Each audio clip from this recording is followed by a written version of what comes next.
honey, let the good time roll.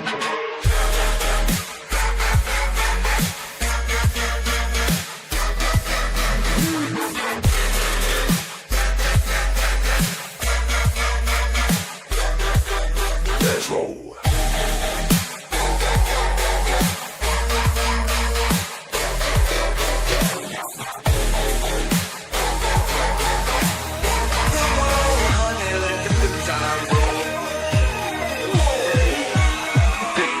Roll.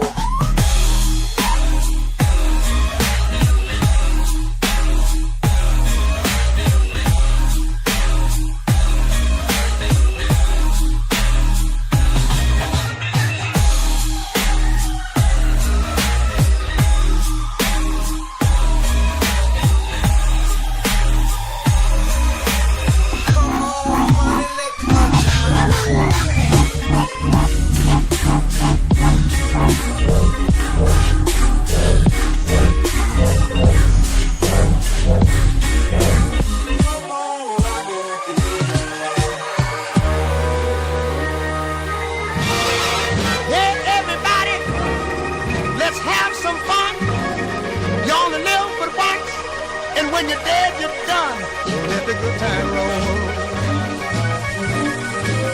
I say let the good time roll. I don't care if you're young or old. You ought to get together and let the good time roll.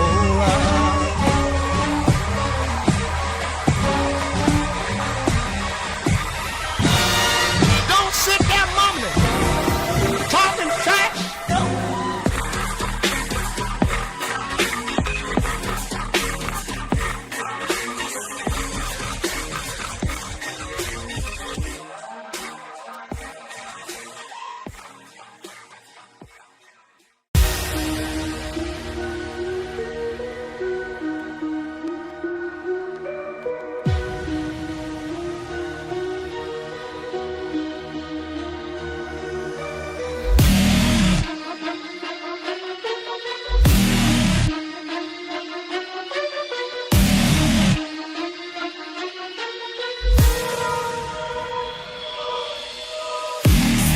The moon's eclipse, I stalk the concrete veins.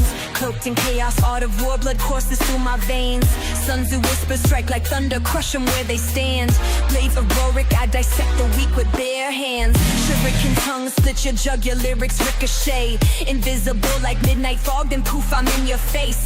You think you're armored, nah, I slip through cracks like smoke. One slice, your empire chokes. Checkmate, this is war I spoke.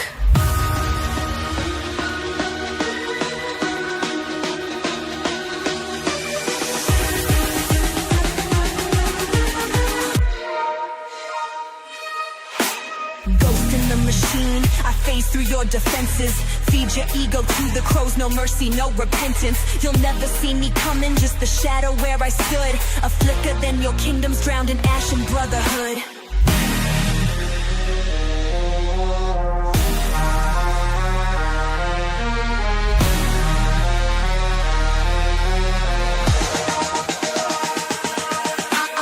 I am the storm in the silence, blazed in the fire of 1,000 suns. Violence, be my samurai, loyalty or demise. Cross me once, meet the reaper staring through my eyes.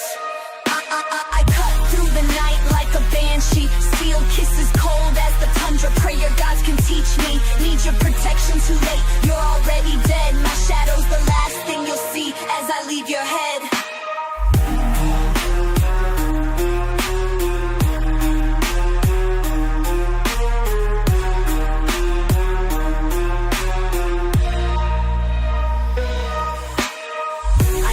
Wars, I design a map, your human ink. Faint left, then vanish, watch your ranks collapse, you blink. Appear weak, then break their spine, Sun Tzu's my scripture. Drip venom in your veins, let doubt fester like a stricture. Ninjato flow, split your ego into confetti. Your spit in flames, I'm the void, suffocate, no oxygen petty. Ambush in the cipher, strike from trenches of your mind. Leave your carcass as a warning, mess with gods, get blind.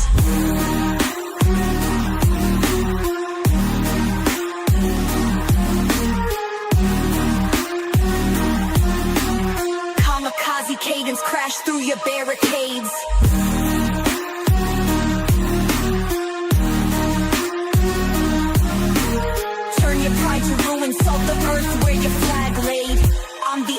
green plague.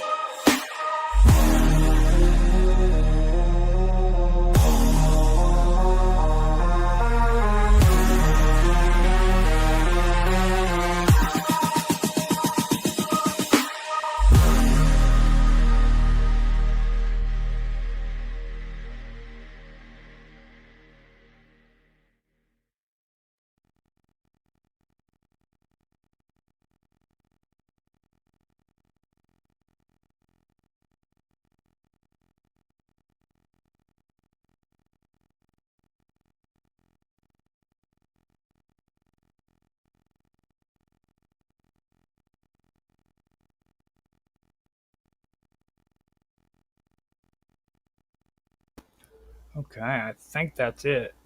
Not quite sure. So let me double check. What do you guys think? Do you like how those songs? Yeah, pretty dope set, man. I liked it.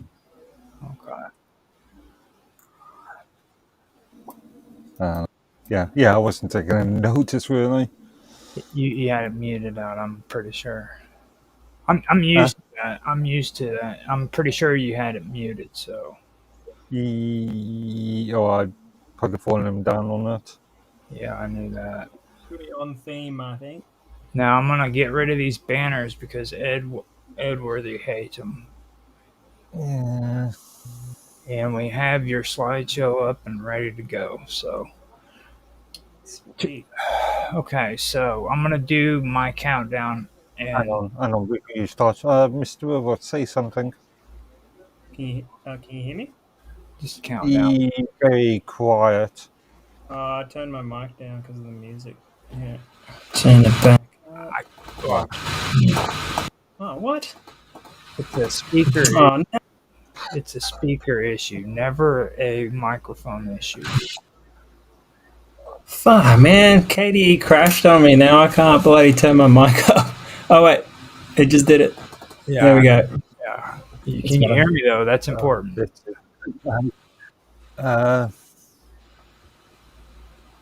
Yeah. See,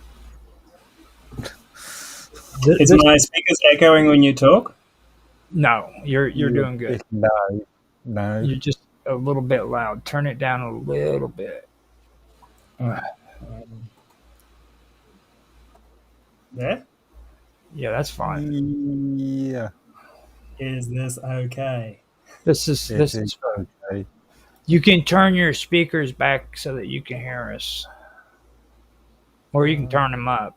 Just don't turn them up to the point where it echoes whenever you hear us. This should be okay level.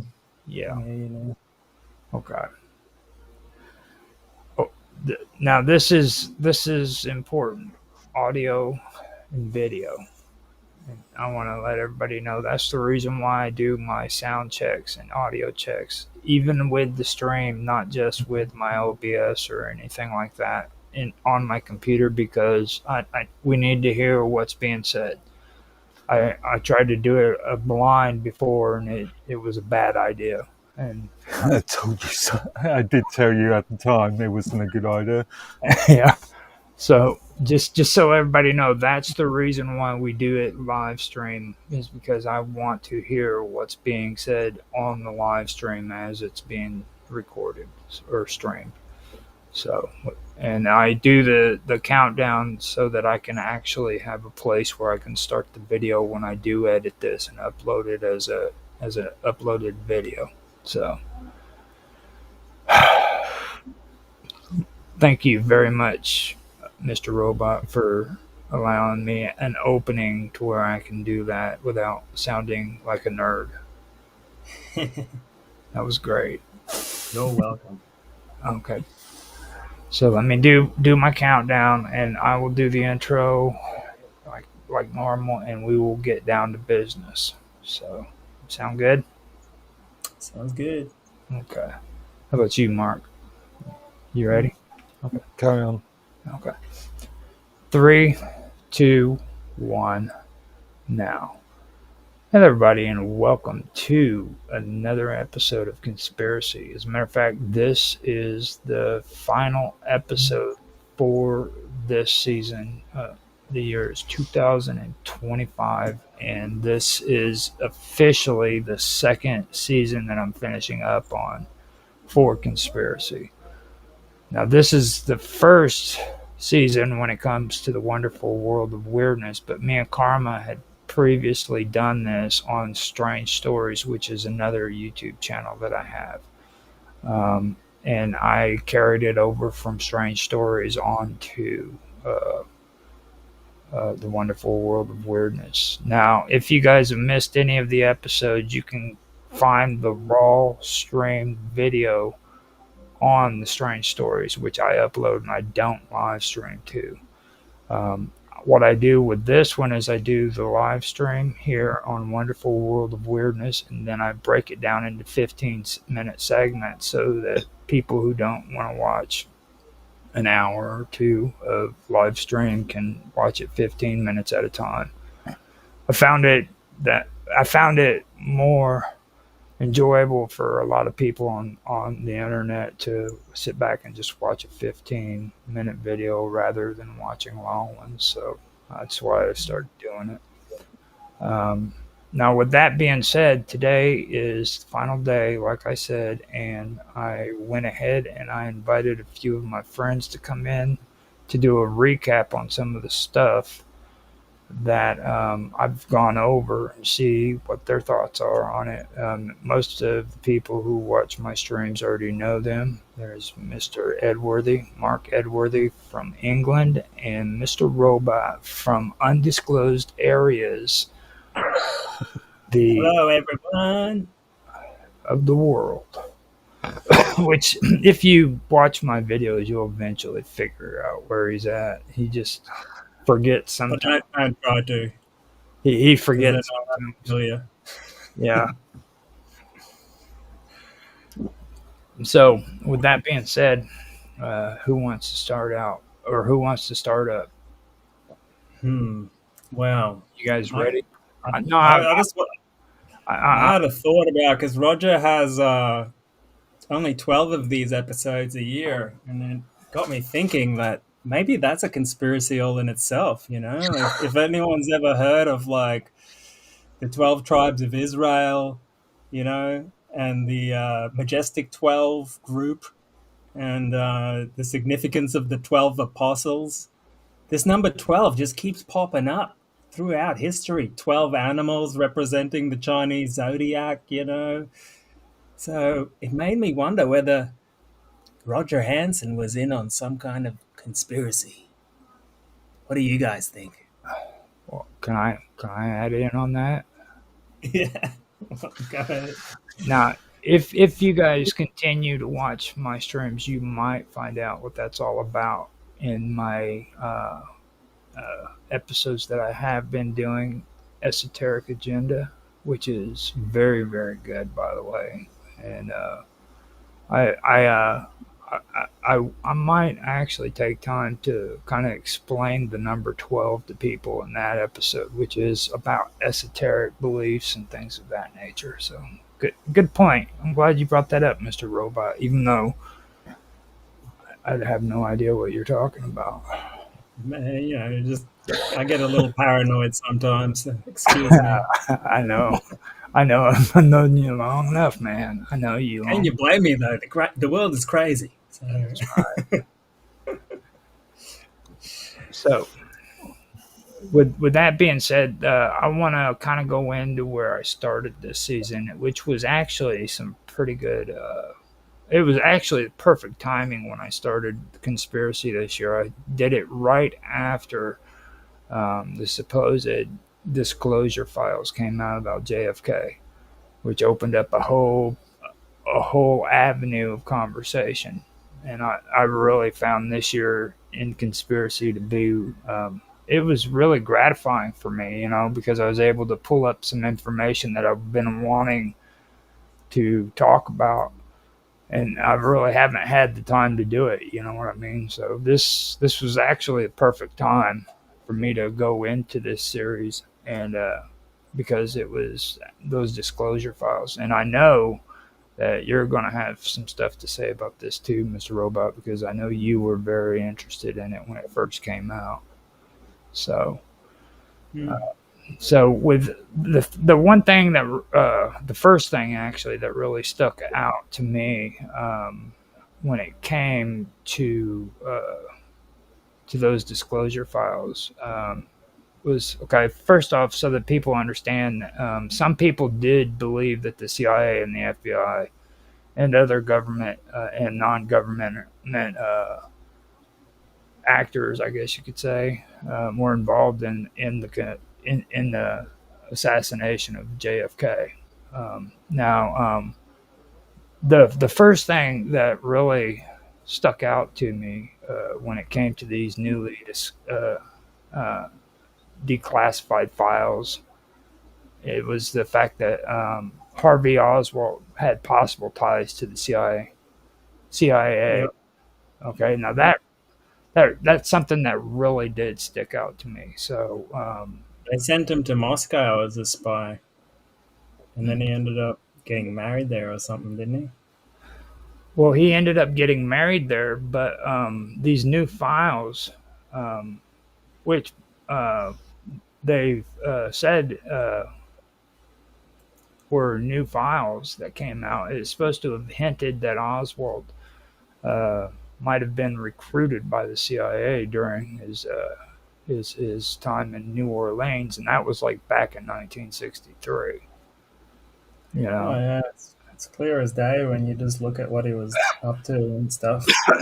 and then they also say that there may have been certain incidents and ties that went even further during his time in Mexico City, which was a year before that.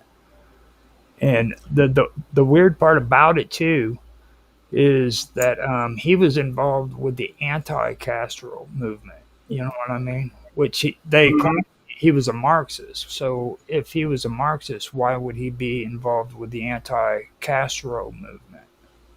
Yep. Because different sects. I mean, um, not all commies are the same. The creation of the creation of Russia creation of Russia after the Tsar fell. You had the right and reds fighting against each other. They were both technically communists. Trotsky was a communist, and he was dispelled by Stalin. Now, the big question that needs to be answered, though, was these anti-Castro Cubans socialists? You know what I mean?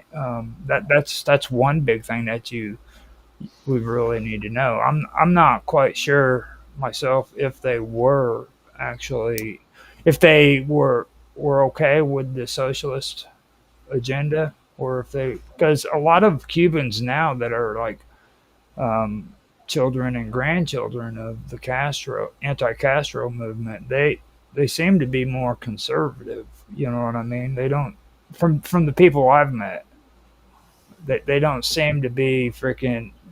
As a matter of fact, they hate communism. You know what I mean? So that's something that really I should check out. I don't think I went in that deep to find out on them.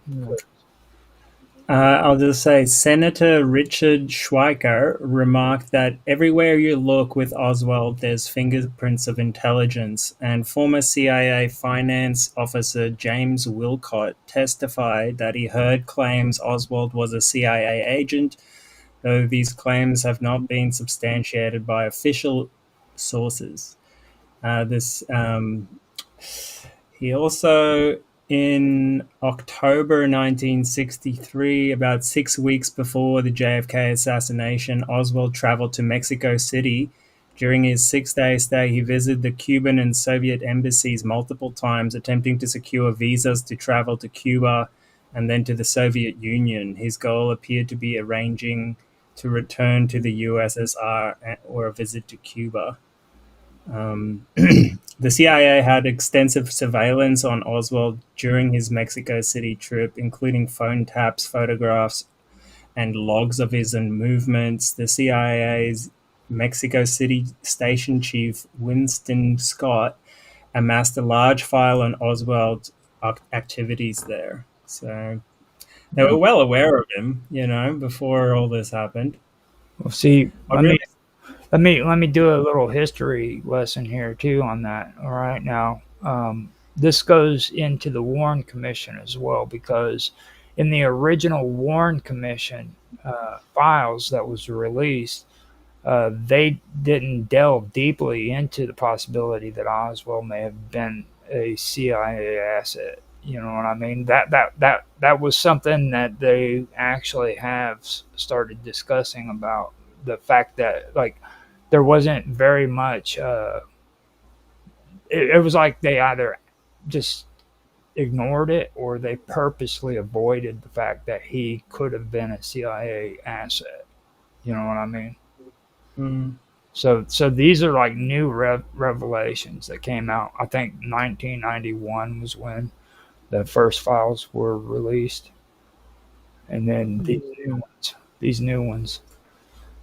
So I mean, I just wanted to point that out too, because I've gone over what you just said right And there's there. a lot of other suspicious things, like the photos that got doctored. Remember that photo where he's like holding the gun in his backyard?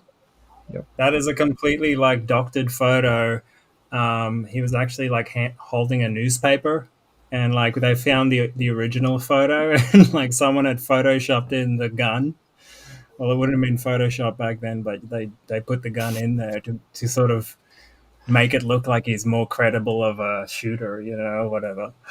And there was another photo where he was actually photographed in front of the school book depository building as JFK was getting shot. So he wasn't even in the building. Yeah, a lot of weird things like that.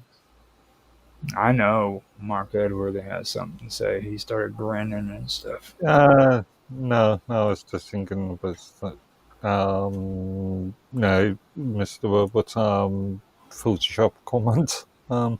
Yeah, no, I was also thinking about all those doctored photographs from the Soviet Union at the time, where entire people disappeared.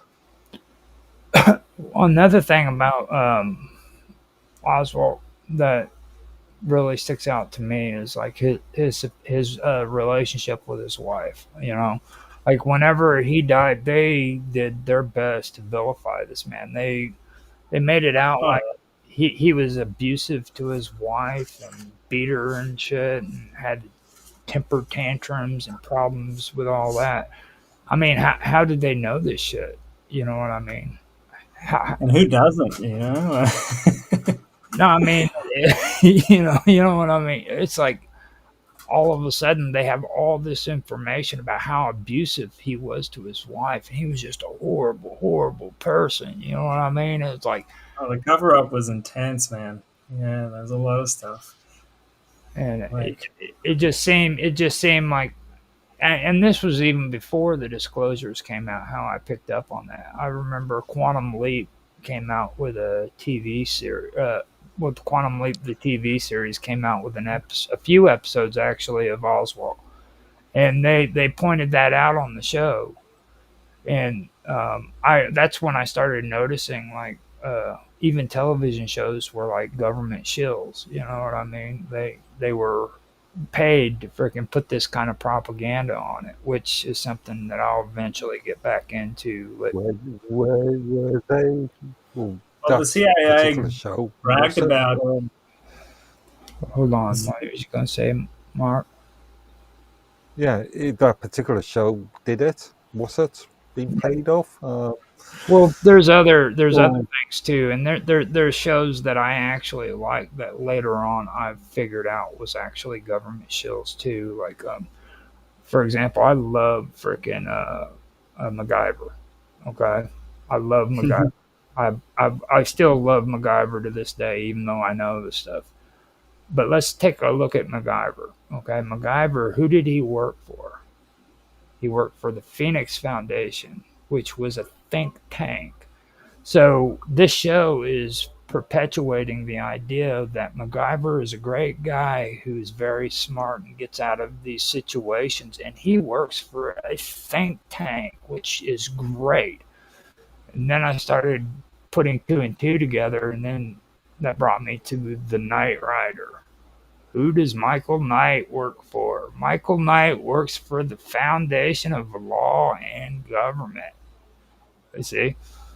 And I never picked up on this stuff when I was younger, but I loved MacGyver and I loved Knight Rider, you know? And that's what these foundations in the show were. They were think tanks. And I think that a lot of people today use the word think tank and they don't realize exactly what it is or what they are. You know what I mean?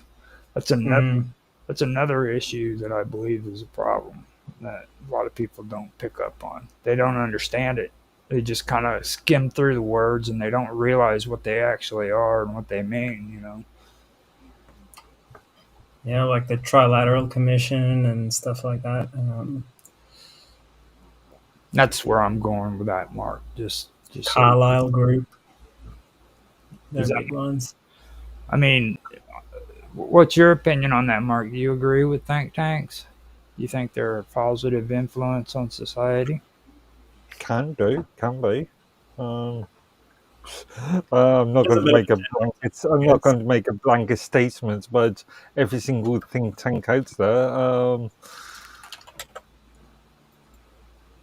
yeah, Okay. depends on the specifics. I'm sorry, I didn't mean to interrupt you, Mr. Robot. A think tank is a group or institution organized for intensive research and solving of problems, especially in areas of technology, social or political strategy, and armament.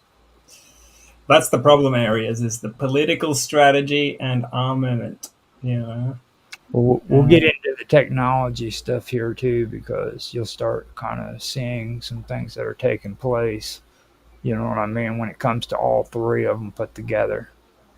You know, that's actually the weird part about this year, is because things actually, when I put them together, it seems like this year when I did conspiracy, I was a lot more organized and thorough, and things just started popping out that I never caught. Like the thing I talked about with MacGyver and Knight Rider and things of that nature. You know what I mean? I knew it, but I didn't realize how freaking intense it was that these shows were getting funded to freaking support this stuff and say, hey, look how great we are. You know what I mean? How many other TV shows were doing that? Like, I remember Airwolf. You know what I mean? Airwolf was, I hope the heck I don't watch that and find out some horrible thing, because I loved Airwolf. You know. Okay. What was the think tank I just mentioned before? What was it? Trilateral.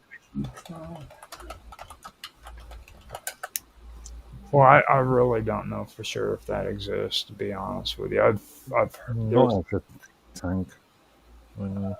trilateral commission has been used in a lot of terminology. Yeah. Pinpointing what exactly they're talking about is something that I've had an issue with since I started doing this stuff. What exactly?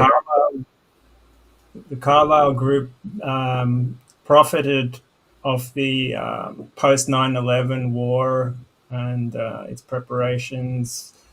That was like George Bush and Prime Minister John Mayer, former Secretary of State James Baker, investments from Saudi Arabia, pay-to-play practices. The Trilateral Commission is often viewed by conspiracy theorists as a secretive elite group plotting to establish global government or the New World Order. Critics like Noam Chomsky argue that commission seeks to limit genuine democratic participation by the public, promoting elite control and redefining democracy to serve their interests. Okay, yeah. Um, See, yeah. this is an area that I went into too with Kennedy. All right, now during Kennedy's presidency, one of the biggest issues uh, in the United States was the Philippine relationships. Uh, now, the Americans, we had freaking military bases within the Philippines, and back, I'd say back in like maybe 2012, 13, there was a lot of, well, not a lot, but there were a few people that mentioned this right here, and it was something that they felt that was important. It kind of caught my attention, but that kind of goes into it, and then the nuclear proliferation that was going on during that time period. Okay, now what I found in that really didn't make JFK out to be such a great person. Like I've heard, like Robert Morningstar talking about how he was like this great individual because now what I found about that whole deal with the military bases in the Philippines was the fact that okay, JFK understood that that he needed those bases, okay, and the reason why he needed those bases was because he was trying to slow down the communists from moving outward. You know what I mean? And taking over parts of the Philippines and areas like that, and plus Vietnam was escalating, so he had to basically do negotiations with them just so that he could keep those bases alive because they were important to him, so that he could get troops into Vietnam, and plus, Kennedy was against Vietnam, though. that's what everybody says. But as a matter of fact, during his presidency, the Vietnam War escalated. It got worse. But he didn't commit American troops at that time, did he? No, well, that was Nixon, first of all. And Kennedy couldn't just pull those troops out. He was a bit more sensible than, let's say, Biden. So there was already troops there. Right. Yeah. The war was already in place when Kennedy was in office. And I didn't know that. I thought it started up. it was beginning to escalate after. And he had to worry about these bases in the Philippines, okay? Because he knew that they were important for getting troops into Vietnam and plus preventing the spread of communism, which he was really obsessed over. I mean, he really was. That's one reason why the Bay of Pigs happened, is because he did not want that to happen.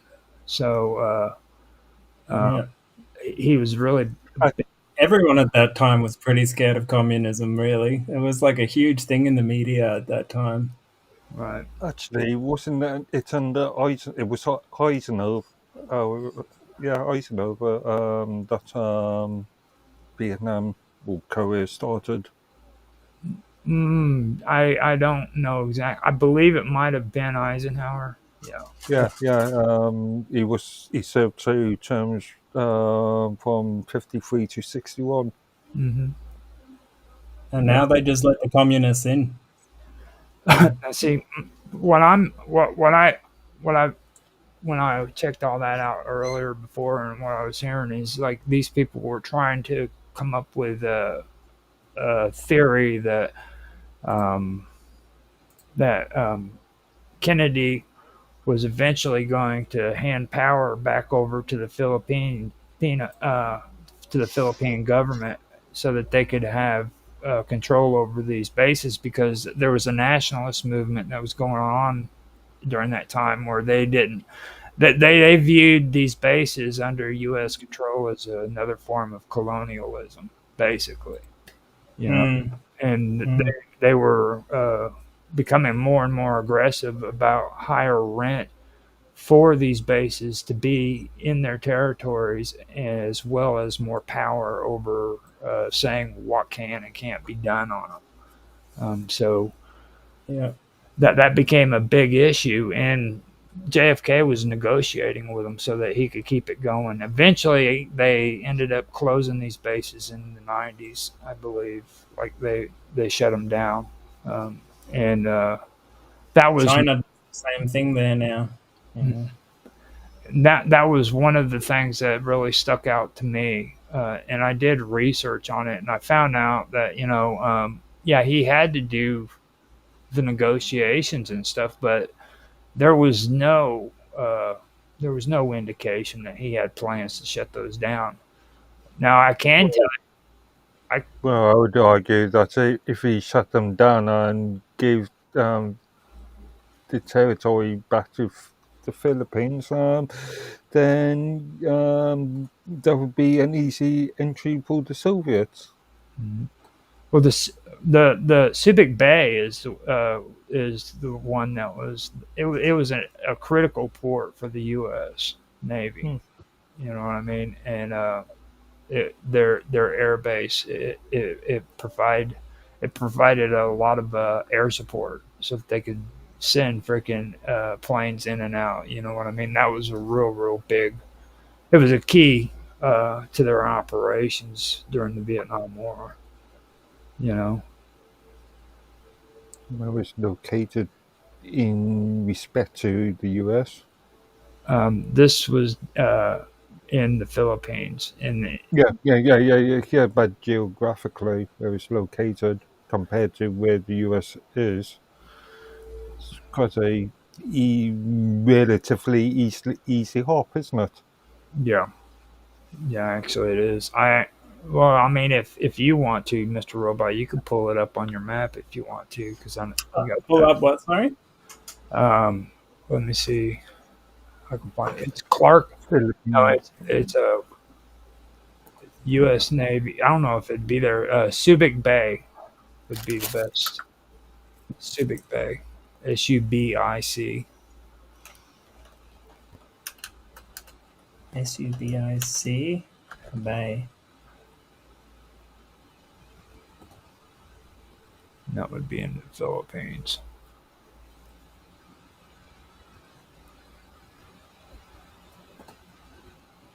So yeah, you're looking. Former U.S. naval base now offering beaches, aquarium, and theme parks. That sounds way nicer. But yeah, that was the key area that they needed during the Vietnam War. Now that's in Vietnam. I'm just zooming out. Yeah. Manila, so it's in the Philippines, but you can see it's close to Vietnam. It's just across there. Yeah. See that was what was causing a lot of issues, from what I found out. It was basically a strategic output, or an outlet, I guess you could say, or standpoint. Outpost. Yeah. Also, what were countries like Australia, and did Australia and Great Britain have any interest in that area? Well, I to be honest, Probably not really. We're like just here. Britain, yeah, but Britain mainly. Australian just being a proxy of. Australia was drugged into the Vietnam War by the English. Well, was dragged into Korea, to be more specific, rather than Vietnam. I think Vietnam was mainly US. I think they lost just as many people from the Vietnam War as what we have. That's the one big thing that Australia and the United States has in common, is the amount of people we lost in that war. You know what I mean? Because like the Australians lost a lot of men in that war too. I mean, it's remembered just as much by them as what it is by us. Yeah. I was thinking more of the previous Korean War, rather than Vietnam specifically. Well, that's because you're English, though, like you. Well, it's all both are connected, directly connected. with England, I think England had more involved in the Korean War than what they did in Yeah. Vietnam. You Yeah. know? So Not now, as much as the French, but still. now what I also want to mention too is like after JFK's assassination, the thing that really sticks out to me is the fact that these negotiations with the islands, the Philippines, kind of went away when freaking Ford took office. You know what I mean? Like, so there may have been something going on there, but I personally haven't found anything to indicate that. You know, I've actually searched it out and I haven't found anything that indicates that like JFK was going to turn these bases over to the Philippines, and that's the reason why he could have been assassinated. I'm not.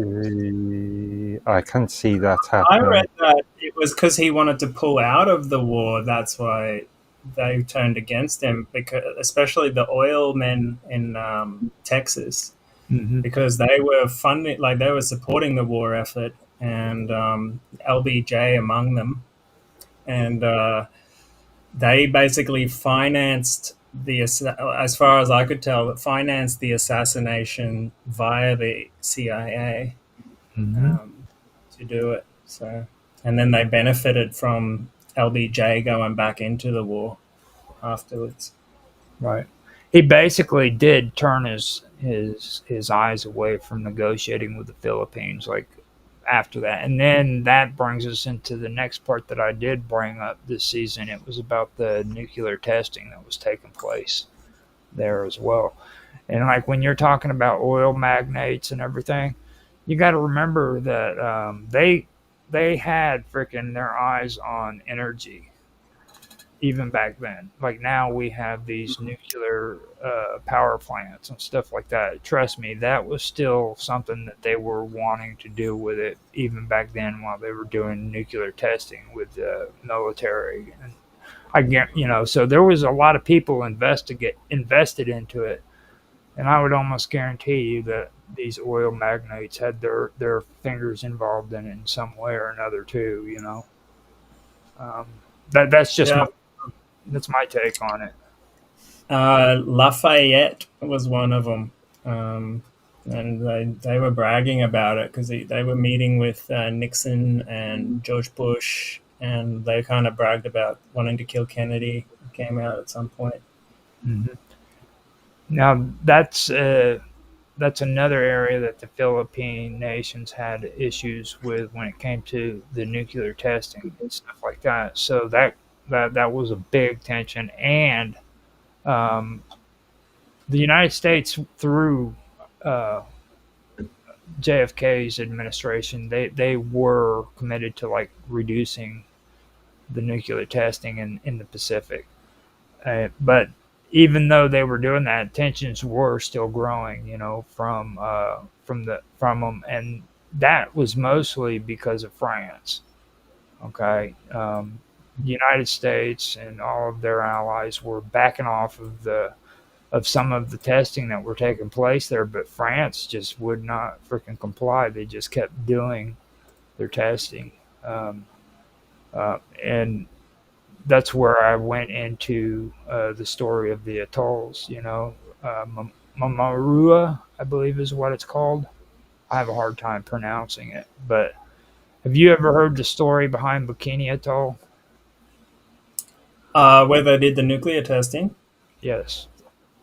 What specifically? What about it? Well, the whole story in general. I mean, Yeah, I've heard about it. I mean, I watched some of the videos and stuff. I don't know if there's anything particular, but yeah, they moved people off an island and gave them new homes on a different island, and then blew the freaking island up. It's ridiculous. I mean, they literally contaminated the entire region. Okay. Yeah. Even today, you can't go on some of those islands. And some of the people that were in the atolls actually were contaminated too, and it was pretty severe for the amount of people that were there. You know what I mean? And the Everybody. poor people had no even idea what a nuclear weapon was. They're like, yeah, we'll give you money. All you have to do is this, this, this. Oh, yeah. Totally unethical. They ended up doing that was back during the time when they did the partial test ban treaty, and that was back in 1963. And by that time, the situation became volatile. I mean, people were in the Pacifics were fed up with it. You know what I mean? Particularly when it came to the French nuclear testing, they were some of the worst when it came to it. Now the United States was still doing theirs, but the French just they wouldn't comply with it. And Kennedy knew better than to come down on France because of it. Because, like I said, he was big on trying to keep the spread of communism out. You know what I mean? So he had to negotiate with all these people. So he's got to negotiate with the Filipinos and the French and all of these other countries. Meanwhile, every country in the Pacific was sick and tired of their shit. You know, that's what I've basically found to be that's what I found when I did my research on it. Hmm. And a lot of the nuclear testing that was being done in the Pacific during that time, it was irresponsible and dangerous. And a lot of these Pacific Island leaders, they were sick of it. They just they didn't want it anymore. I think that could have been another issue when it comes to the things that were taking place with these oil magnates. When it comes to because that was where the money was. You know what I'm saying? They were doing research on nuclear power, nuclear energy, and I guarantee you they had their fingers in it. So there was a lot of pressure on Kennedy concerning nuclear weapons and shit of that nature. So, what do you think, Mark? You're getting quiet. I'm just thinking that at the time, back in that era, actually 59 to 69, de Gaulle was president of France, the second term. Remember, he was the president of France between 1944 and 1946 as well. He was a military general, wasn't he? He had a background in the military. Mm-hmm. So at the time, considering the Cold War, he had a real interest in defense and obviously nuclear weapons being the new thing at the time. Yeah. It's during the 1960s that Israel's acquisition of U.S. nuclear material and secrets happened through various covert operations and incidents. One notable case was NUMEC affair, where hundreds of pounds of highly enriched uranium went missing from a NUMEC facility in Pennsylvania. Suspicions arose that this material was diverted to Israel's nuclear weapons program. The FBI and CIA investigated Zalman Shapiro and President NUMEC due to the president of NUMEC due to his Zionist connections and business dealings with Israeli officials. Additionally, there were allegations that Israel stole bomb-grade uranium from a U.S. nuclear fuel processing plant during the same period. Newly released documents on the NUMEC affair added significant evidence supporting these claims, prompting calls for greater transparency from the U.S. government. Mm-hmm. So, yeah. Now, just to let everybody know, too, I have done an episode where I talked about Karen Silkworth in this situation, and that is something else worth looking at because Karen Silkworth, her story is very, very interesting, and that could tie in with a lot of what Mr. Robot was talking there. She ended up mysteriously dying from a car crash where she was found with her car plowed into a tree on the way from meeting a reporter about information concerning the power plant that she had been working, or the power, no, the nuclear facility that she had been working for. That was not keeping up to code and regulation when it comes to doing what they were supposed to be doing. She ended up contracting radiation poisoning, and she was going to die because of it, which is kind of odd too, because of the amount that she would have had to have been introduced to. So allegations came out of that, and that Was there a standardized regulatory body at the time? yes, there is. As a matter of fact, that was one of the big issues because like people that work in these plants, they have their own like unionized organization, and she reported it to her quote unquote union, and it seemed as if nothing was going to be done with it. So she turned around and she went higher and reported it to the regulatory commission that was supposed to be involved, and it just kept escalating and escalating until suddenly one night there was a mysterious car accident. It's a pretty interesting story. Like I said, I've already done an episode of that, but that is good that you brought that up, Mr. Robot. I was going to gloss right through that whole subject because I've actually done a lot of really, really cool stuff on this whole topic. You know what I mean? So I really do like how I did my conspiracy this year, to be honest with you. So I'm really glad. And the countries that were involved outside of the Philippine leaders that were opposed to France and their nuclear testing in the Pacific was Australia and New Zealand. So just so you know, even Australia and New Zealand got tired of France's bullshit and said enough is enough. Sound good? So after that, what happened is that I started going more into JFK's assassination, and I came across speculations that's been going on for decades. And this gets into the oil magnates that Mr. Robot was talking about. Now, there's been a lot of theories that implicate George H.W. Bush and his oil company Zapata Offshore as being involved with the CIA, and also possible affiliations with, or actually being involved in the Kennedy assassination.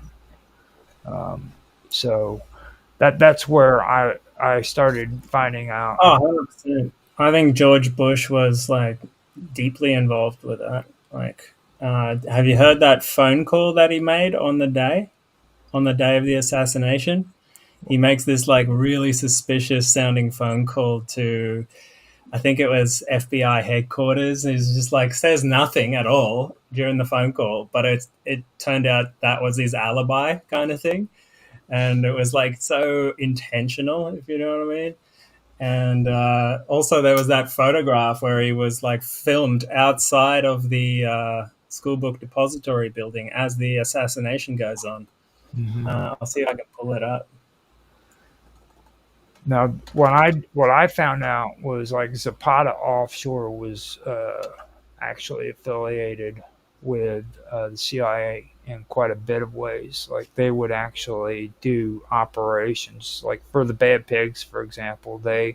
One of their cargo ships was actually one of the ships that were transporting the Cubans over to the Bay of Pigs for the attempted invasion.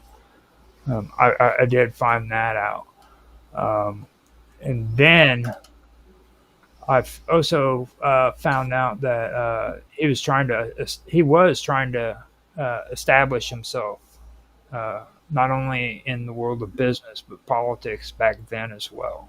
You know what I mean? I found out that he co-founded Zapata offshore, but I don't know who he co-founded it with. I haven't.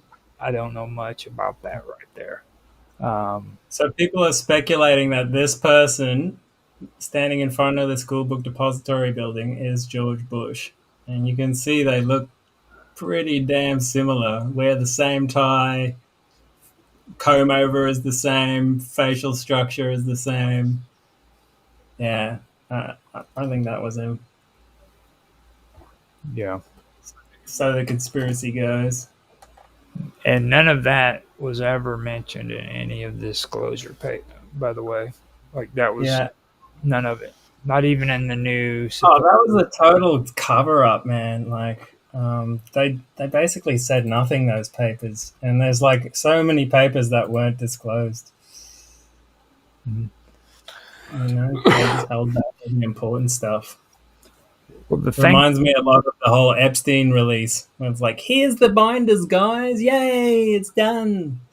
the thing about Bush that stands out a lot to conspiracy theorists is the fact that Zapata Oil was able to operate within Cuba. You know what I mean? It's like, and that they were supposedly a small oil company, you know, yet they were able to operate in areas like Cuba and other areas where U.S. companies weren't allowed to operate in.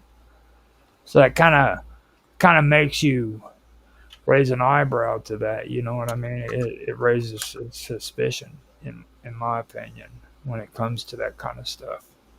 And then, like I said, you know, they do know that freaking one of the company ships was used in the Bay of Pigs, or it was a failed invasion, but one of them were actually used. Now that ship was called the Houston, just so everybody knows, the Houston, and it was owned by Zapata Offshore. But I don't know for sure if it was delivering like actual people or if it was just delivering like supplies and stuff of that nature. I'm not too sure on that one. And wasn't it the what did they call that, where they hired those mercenaries to go attack Castro? They stayed on some of those oil islands, didn't they? Yeah, that's what a lot of people are saying. They stayed on the islands, but the actual ships too, like they were transporting supplies and all that kind of shit over to Cuba, so that, because see, the plan was that these troops were supposed to land on the freaking shores, and their supplies would be there waiting for them. It was Bay of Pigs, wasn't it? Is that what it's called? Bay of Pigs. Yeah. Now, I didn't find anything about the phone call, okay? But what I did find is that in 1992, when they did the first disclosure for JFK, they found a memo that was released that showed the name George H.W. Bush, and it was listed in a CIA document, and that list, it was a list of people who were supposed to be a part of the intelligence community at the time. You know what I mean? So his name shows up on this memo of a list of people who are supposed to be a freaking CIA asset, but everybody's like, well, that could have been anyone. There's a lot of people named H.G. or H.W. Bush. It could have been anybody. You know, Well, Bush is probably a very common name. H.W. Bush. No, it's not. H. In the US? Well, do a Google search real quick on the name H.W. Bush and find out how many people pop up. Oh, you'll only find one. That's for sure. I doubt that. You know. Or do it and then just only use the link that goes to like the phone book. But then there's like 50 states, so you got 50 states with different phone books in each state. You know. Do people even use phone books these days? Mm. Reverse phone lookup? Is that white pages? Do Okay. you remember the old white pages that we used to have? Remember the old actual the British thick yellow telephone book that you Yep. Yeah. used to get? Do you guys remember the difference between the white pages and the yellow pages? Yellow pages was a British invention. What was his name? Herbert Walker Bush. No, just H.W. Bush, since that was the name on the list. Just H.W. Bush. Oh, H.W. Bush. So that we can be as accurate as possible. Yeah, but that's based on current records. Well, I know. There's a W.H. Bush, but not a H.W. Bush. 104 people found, but not specifically in that order, you know. On your filters, do you have a way of saying that you specifically want to search for it and to not add the other ones? No, not really. See, that's why I love Google. This website won't even let me click on anything, so it's completely broken. I can't even scroll down. What the hell? They've shut you down. Then, like you people from foreign countries aren't allowed to look at our information. No, it's probably just my browser. What do you call it? Restrictions, or like JavaScript or something. I don't know. I'll try a different browser. But yeah, I mean that was what I found with it.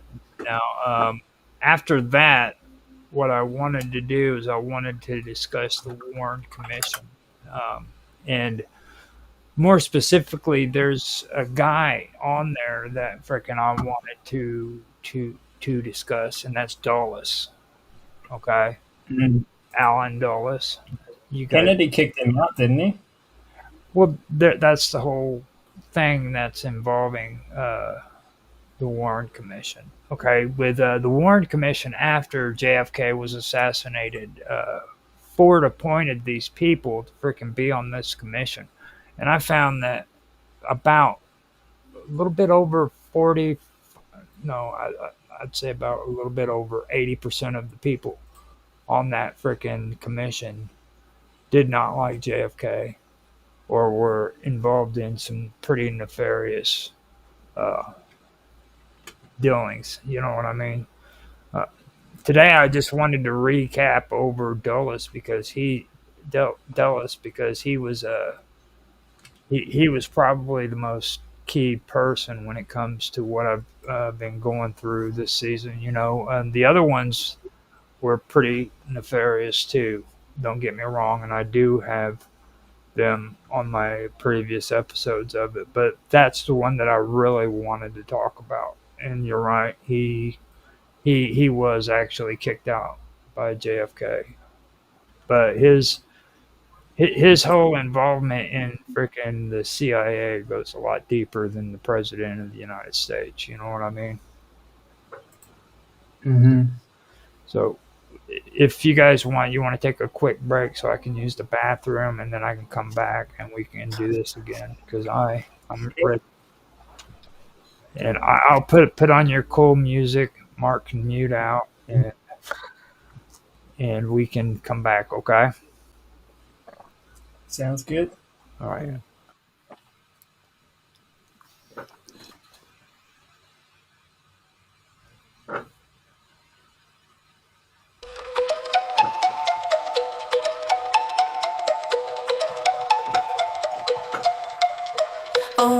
from an epic dream, awakening from the long dark night. Awakening from history, awakening from duality.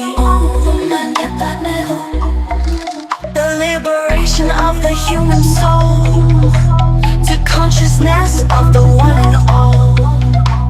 The activation of the sacred plan, the birthing of a new man, a new man. When the light within is revealed, all the pain and suffering shall be healed, and the truth of love is our destiny, living on the earth in peace and harmony.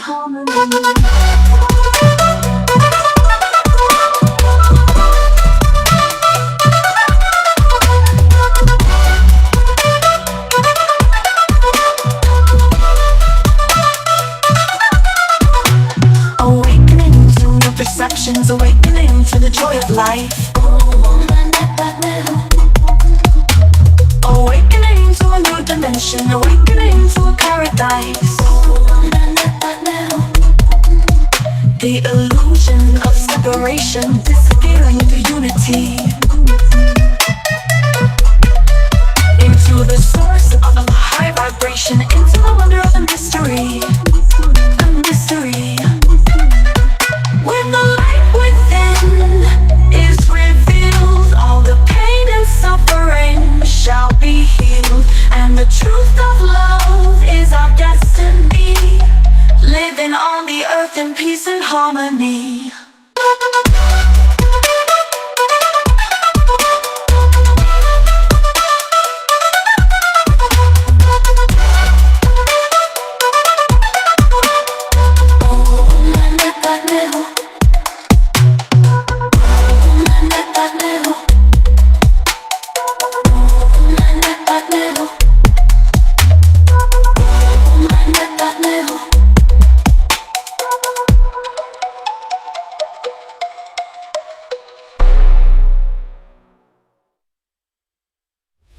Theophilus Thistler, the thistle sifter is sifting a sieve full of unsifted thistles. Thrust 3,000 thistles through the thick of his thumb.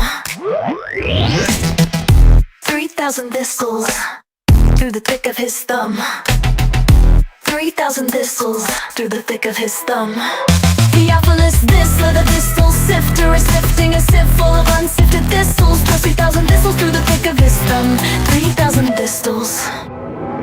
Mr. Robot rolled around and rolled round, and if Mr. Robot rolled around and rolled round, where is the round roll? Mr. Robot rolled round. Where is the round roll? Mr. Robot rolled round. Mr. Robot rolled round.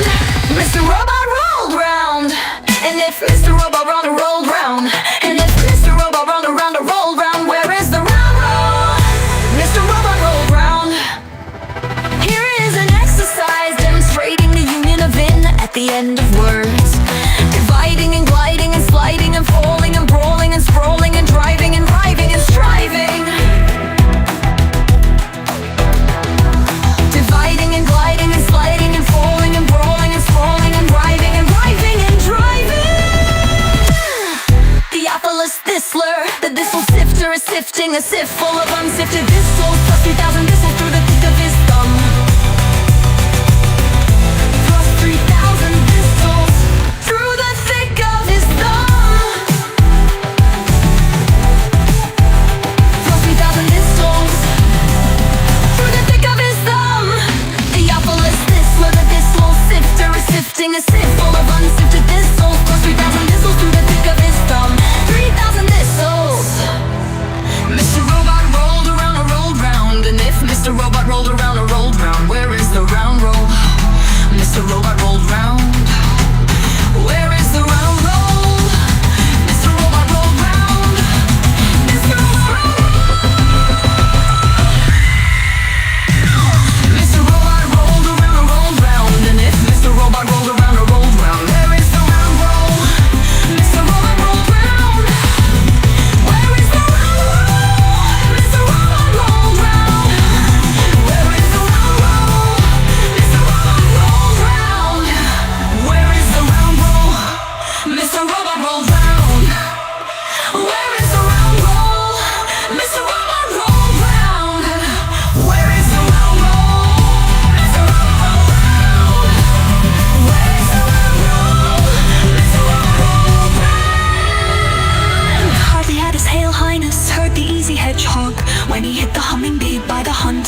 realize this lure, that this will sift her, is sifting a sieve full of unsifted thistles, past 3,000 thistles, through the thick of his thumb. 3,000 thistles, through the thick of his thumb. He offers this lure, this will sift.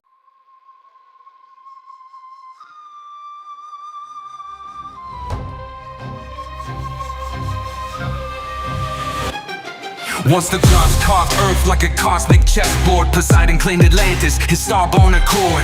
10 twin suns, throne of tridents waves at his command. Empire stretched from bow, big stones to Mayan sand. Monoliths stacked like Legos blocks no crane could lift. Sonic levitation, gods don't need pulleys or grit. Athena taught Athens, Hephaestus forged veins of gold, but Atlantis spires pierced heaven, stories untold. Ages of virtue, divine blood pure in the veins. No egregious geodesic temples where starlight reigns, but mortality crept in, diluted the grace. Gold turned to rust, hubris eclipsed the god fast. Souls of Atlantis, drowned in the deep. Poseidon's lost kingdom, where titans still sleep. From Giza to Tiwanaku, the coalition all as above, so below. Cosmic empire of laws and princes of plasma, their thrones now debris. Echoes of Atlantis, where gods walked the sea. Watched the fall, saw vice crack the divine.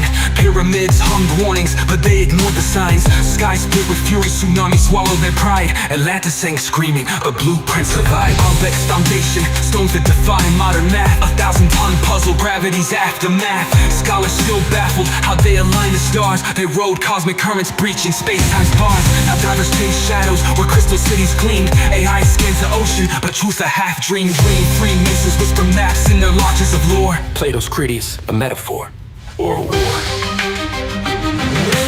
Echoes of Atlantis, drowned in the deep. Poseidon's lost kingdom, where titans still sleep.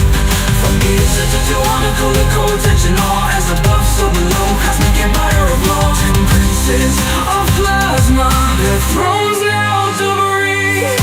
Echoes of Atlantis, where gods walk the sea.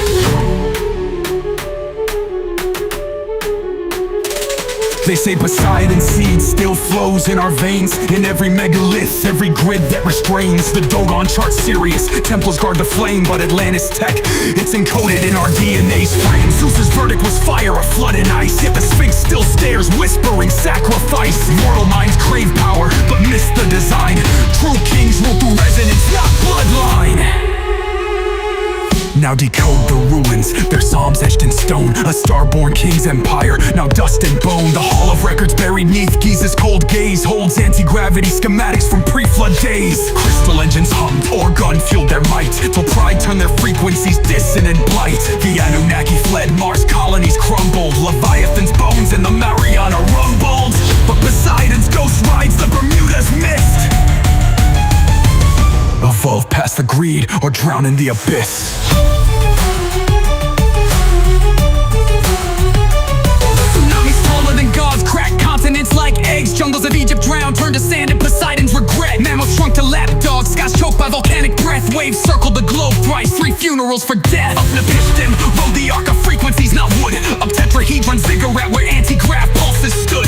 While Atlantis sank, he spliced DNA and quantum seeds, stashed them in Göbekley's veins and Indus Valley reeds. Volcanic winter's curse, Zeus hit the reset, scorched the grids, erased the moon-ringed internet. Noah's not a shepherd, he's a star-born archivist, cracking hermetic scrolls in caves where mushrooms twist. The survivors crawled from mud with amnesiac eyes, built new gods from scrap metal and fallen skies. Now desert bones whisper where cedars once soared. Man's just a ghost in Atlantis' holographic horde.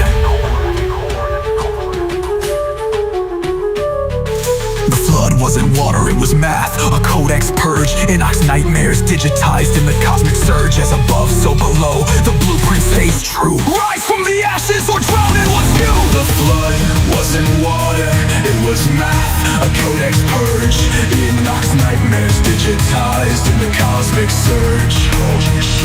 As above, so below, the blueprint stays true. Rise from the ashes or drown in what's you.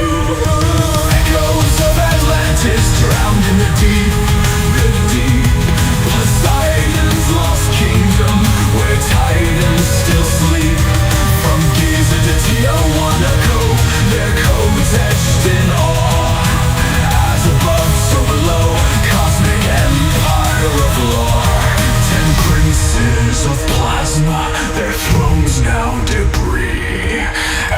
shores of Atlantis, where gods walk the sea. So when you see Stonehenge, Angkor Wat spire, know Atlantis lives in the quantum choir. The gods were myths, their mentors in code. Rise from the ashes, or repeat what they owe.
They built the pyramids in 20 years, a block every 2 minutes. Hieroglyphs scream their pride, but not a how and what's written. Modern science scratches heads, these structures can't be mimicked. Copper tools, now scholars tripping, logic thinly stretched and twisted. Ran an obelisk, 1,000 tons dragged across the sand. Today's cranes can't lift a fifth, what force moved them by hand? Call the ancients primitive, yo, that's pure delusion. Physicists today need miracles to crack their fusion. The high priest of Kemet mapped the stars with precision, while modern minds stay chained to 3D prison. Land of the lost, esoteric Egypt, hidden with an allegorical crypt. Written in the language of symbolism, advanced knowledge cloaked in simple living. Secrets that rewrite history's episode. As above, so below, the hermetic code. Key of life unlocks the heavenly abode. Conscious matrix, alchemic pyramid ode. The sphinx wears water scars, a flood from ancient skies. Explosives crack the pyramids, no tombs, just hollow lies. Mummies stolen? Nah, that's ego talk, a weak hypothesis. Truths buried in the stars, encrypted in the myths. Sacred geometry, pagan songs, the roots of Christendom. Pythagoras knelt at their feet, Jesus learned the kingdom. Temples mirror Orion, Aztecs trace the same glow. Megalithic GPS, what's buried below. They split the lotus stem, hid wisdom at the core. Solomon's temple, just a copy of what came before. Land of the lost, esoteric Egypt, hidden wisdom, allegorical crypts. Written in the language of symbolism, advanced knowledge cloaked in simple living. Secrets that rewrite history's episode. As above, so below, the hermetic code. Key of life unlocks the heavenly abode. Conscious matrix, alchemy pyramid ode. Iron to gold, alchemy's flame, they mastered the unseen. Telekinetic levitation, Mars dust and then genes. Critics laugh, aliens but the proof's in the plasma. Why is the Dogon tribe no serious? Was a binary drama. Myths of metaphors, the truth's too bright to hold. Scattered in ruins worldwide, a map etched in gold.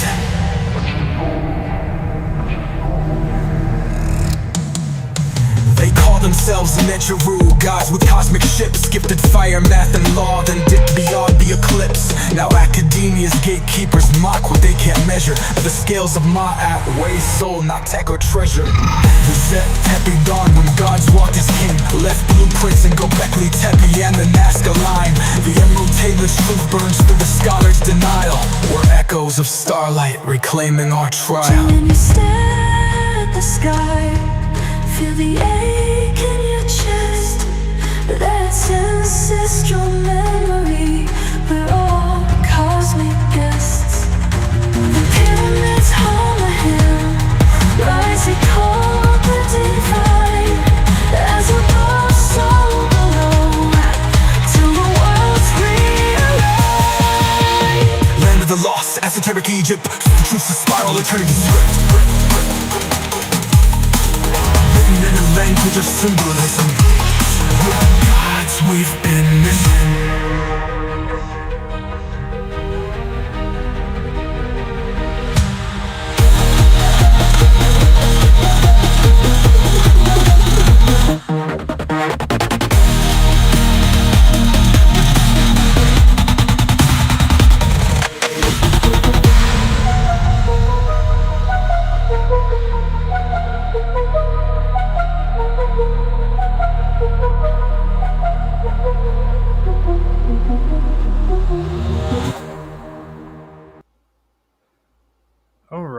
are back. If you guys enjoyed that music, that was brought to us by a guy who goes by Illuminati on Rumble, and you can catch him on Rumble at his channel called Hacker Radio. We won't go in too deep on who Illuminati is because he comes from destinations unknown. A man of Still a mystery to this day. That's right. A man of Not known secrecy. to solve. Man of extreme knowledge about the esoteric and the unknown. Yeah, he goes deep. He goes deep, real deep. So what's the next conspiracy, Roger? Mark, you wanted to say something, didn't you? Carry on. Okay. So I wanted to, like I said before we stopped, I wanted to get into the Warren Commission and dive deep into just Alan Dulles. Now, here in the United States, a lot of people tout about how great this man was. They even freaking turn around and made an airport in his name, but a lot of people really don't have an idea or a clue just how freaking evil this man was. A few people do, but they're usually considered conspiracy theorists and kooks. So that's around the time they came up with that term too. Yeah. Now, this is one of the guys that was a big part of the CIA in the United States. He was right there at the beginning. I believe he was actually the first person who wasn't a part of the military or the government that served as he's the first civilian director, basically, is what it is, of the CIA. And he oversaw all of that during the time that people started. Actually, people didn't start talking about it, but it was during the time that MK Ultra came around being, and he was big on the whole MK Ultra movement. And before Mark starts giving his twitchy eye and everything, I want to make a point clear that MK Ultra actually did exist. Okay, let's just take away the craziness and stuff, and I don't even think that's debated anymore, is it? Well, there are some people who still don't believe that MK Ultra existed. Some idiots who don't know history. I've been on enough of the Vixen's Vote episodes to have that to be convinced. Oh wow! See, he is growing up, Roger. Told you it would happen. He has on become that one subject. Yeah, and he has been more open-minded about a lot of this stuff too since he's gone down this path. Just take it from an outsider's point of view. I'm just doing a review of you, okay, Mark? You have actually freaking become more open-minded since you started hanging out with us. Yeah. Give it another few months and you'll believe in aliens too. Yeah, I've always been open-minded. Well, not as well as what you are now. Maybe. I mean, you're still open-minded a lot more than what you were when I first met you on stuff like this. You know what I mean? Just to let you know. Not very much, because this stuff does go quite a bit deep. You know what I mean? There's a lot of it that I don't agree with either, but there's a lot of it that does make sense, and there is a lot of it that's actually recorded that wasn't even freaking classified. You know, open to everybody to check out and find for themselves. You know. And Alan Dulles is a perfectly good example of that. So, with him and his brother, that was in the CIA. Was it CIA or FBI? It was a CIA. Yeah. Now, he was educated in Princeton, and he was a veteran of diplomatic and intelligence work.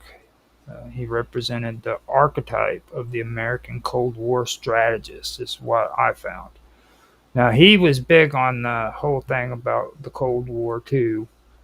And the thing with him, though, is he believed all of the stories about the Russians and all of these and China being involved in mental manipulation and being able to control people with their research. So he wanted to get into that aspect, and that's where he finally approved of the MK Ultra program coming into existence.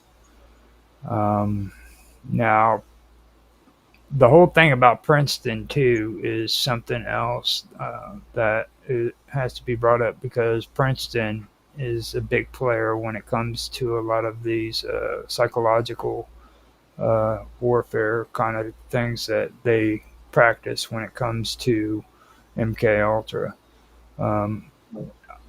And plus, me and Mark started talking about DARPA, and we'll get into DARPA too eventually here in a minute. But what Dulles was involved in was he was involved in creating MK Ultra, and MK Ultra was about psychological warfare. It was about disinformation, also about sabotage, and he was also big on manipulating both foreign populations like England and Europe, as well as domestic here in the United States. And they used to refer to this as like statecraft. You know what I mean? They had a real cool name for it. It was called statecraft, where they could actually craft the way that they felt freaking the population within these regions should think about certain topics and things of that nature. Now, MK Ultra is what we go into from this point on. You know, I've walked Wait 1 second. So Dulles was represented pre-war Nazis and later served as a CIA director, was recruited as a British agent in 1940. When the first CIA director, Walter Brendel Smith, wanted prominent Americans as members of the shadowy and elitist Bilderberger organization, he said he turned the matter over to the seedy Jackson, and things got really going.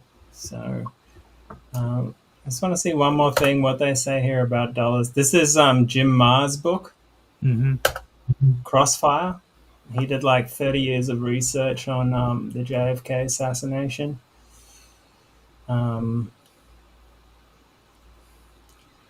Apparently Dulles didn't know much about the plan.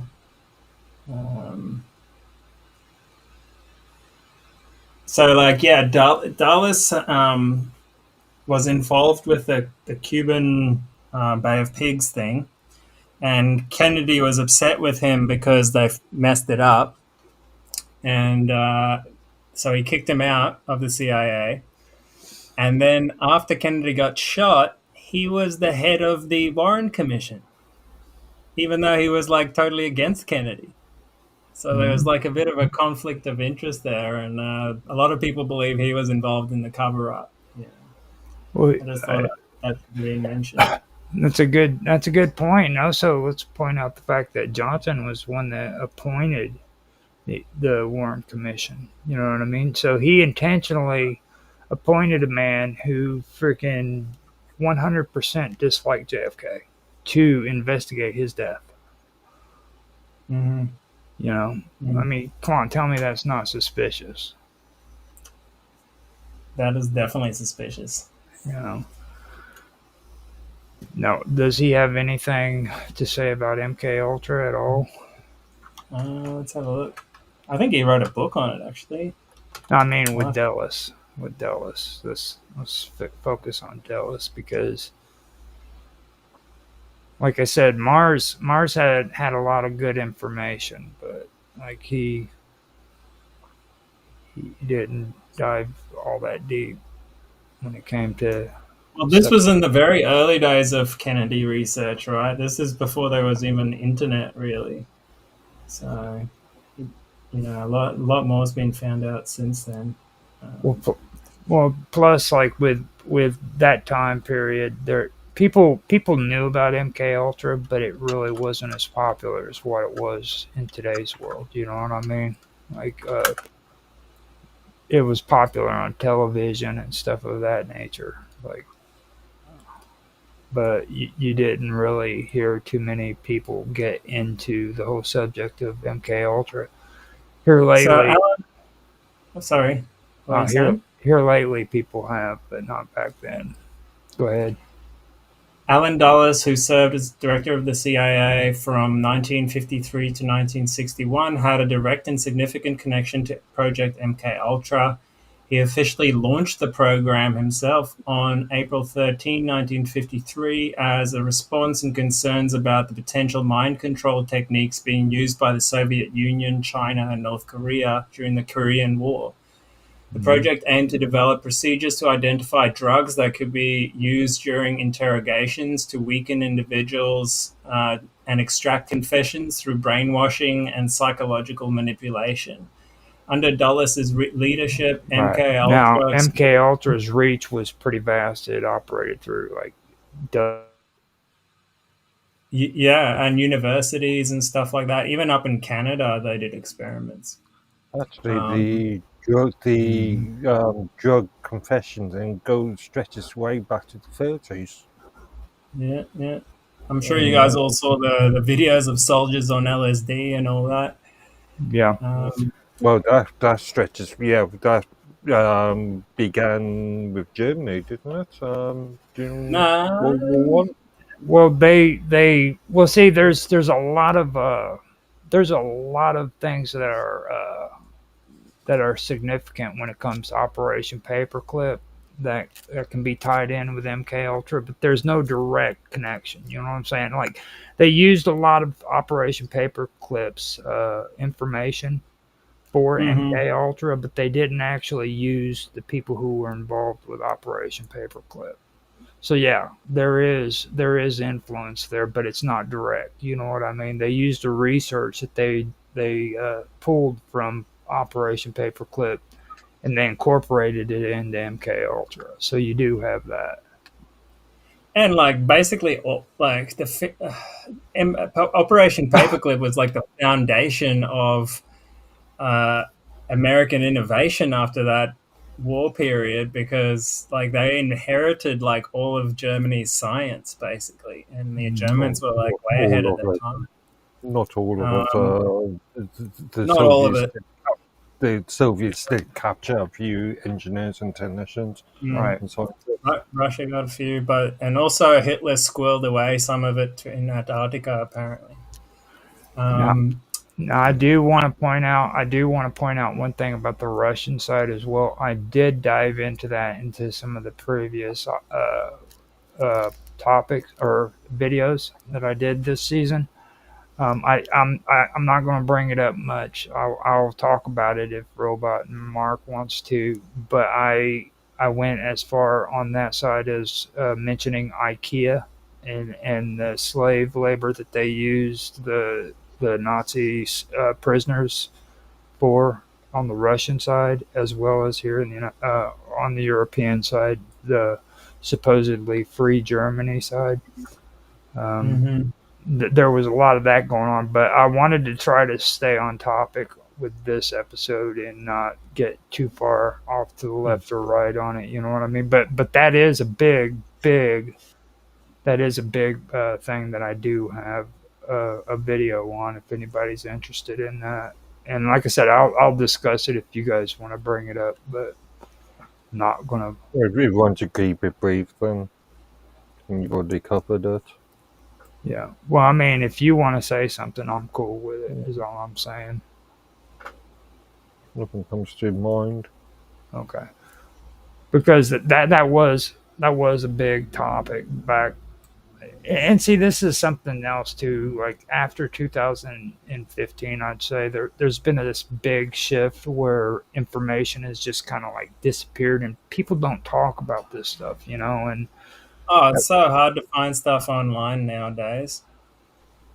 IKEA was a big topic before 2015, man, and nobody talks about it anymore. Nobody talks about the labor camps that were involved with old uh, Nazi war criminals.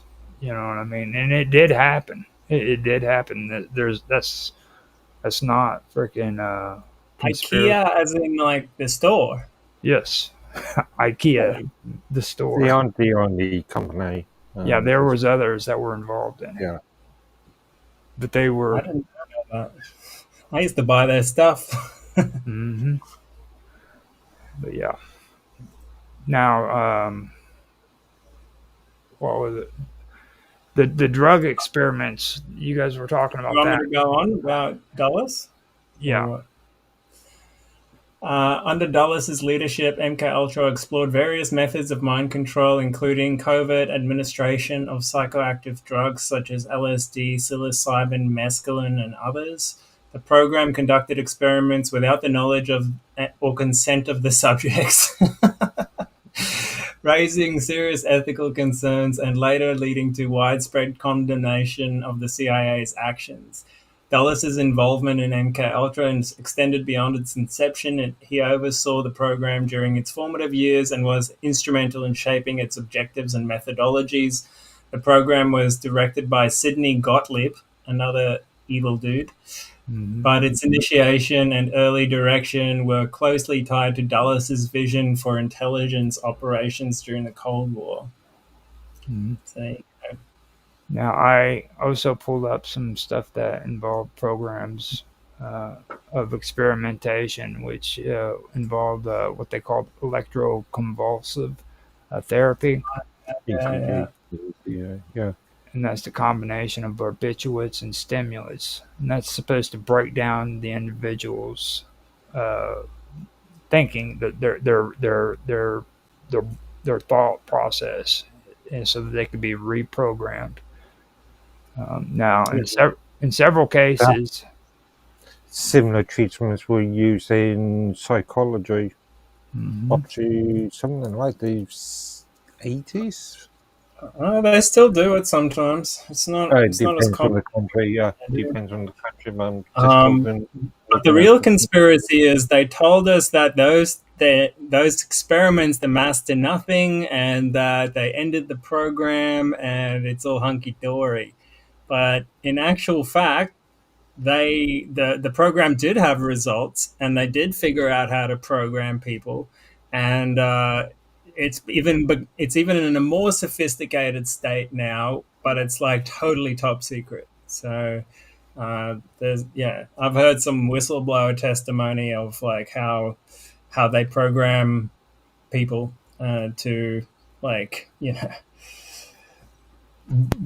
yeah. all sorts of stuff. I don't even want to go into it, but it's nasty stuff. Now, the thing of it is it's like a lot of the individuals that were responsible, they've been shielded by the layers of not anonymity and secrecy. Okay, and the truth about this stuff is that several cases who were involved in these methods, what it caused to them was like freaking a lot of psychological damage, and some of them even died from it.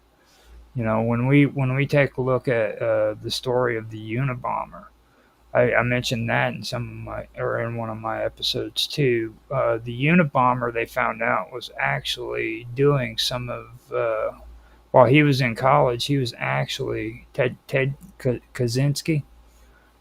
He was actually involved in some of these experiments that were taking place on the campus that he was in.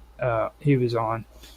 You know, and then all of a sudden, years later, this guy's out in the middle of nowhere, freaking got his whole freaking shack freaking booby trapped, and he's bombing freaking federal buildings. It's probably a bit upset about what they did to him. Yeah, I'd say there was some psychological damage that was involved. You know what I mean? Well, he must have been pretty smart if he was like making bombs by himself, I think. Well, that's the thing. Kaczynski was very intelligent. From what I've found about him, he was actually he was a very intelligent person. He was a genius. Mm. So, but like I said, I did dive into that in a I previous. haven't actually fully looked into that one in like 20 years, but I did look into the one, the Oklahoma City bombing, Hmm. and that was a total CIA operation. Basically, the CIA went to this CIA asset guy that they had. I can't remember his name right now, but he's the other guy that was with. Who was the main guy? Name escapes me right now. I'll look it up. But yeah, basically they just said, "Hey, we need you guys to basically park this van in front of this building for your country." Uh, Oklahoma. Why CIA? Surely that's not their region. It would be FBI in this area. FBI as well. Yeah, yeah, yeah. Yeah, But CIA wouldn't be interested in. They've got no interest in national internal affairs. Well, see, people get that clouded. Like they think just because they're obligated to work outside of the United States that they're not here in the United States, which is But it's the completely. same difference with MI6 in this country. MI6 I doesn't have guarantee any you. access. Huh? I guarantee you, MI6 Timothy is in McVeigh. England right now, dude. No, MI5 is, but MI6 wouldn't have any interest. I But get And this as right. far as the UK is concerned, no, within Do you guys know who Bill Cooper is? Yeah. Yeah. So like I watched a video. It's like a rare video of Bill Cooper, and Timothy McVeigh and Terry Nichols came up to his house before they bombed the building, and basically said to him the whole story. They said, "Yeah, um, we've been hired by the government to carry out this plan, blah blah blah, and they put these chips in us to track us and stuff." And they showed him the chip, and he like felt their skin, and he said, "Yep, there's a chip there." And yeah, and like Timothy McVeigh hardly did any of the talking. All of the talking was done by the other guy, Terry Nichols.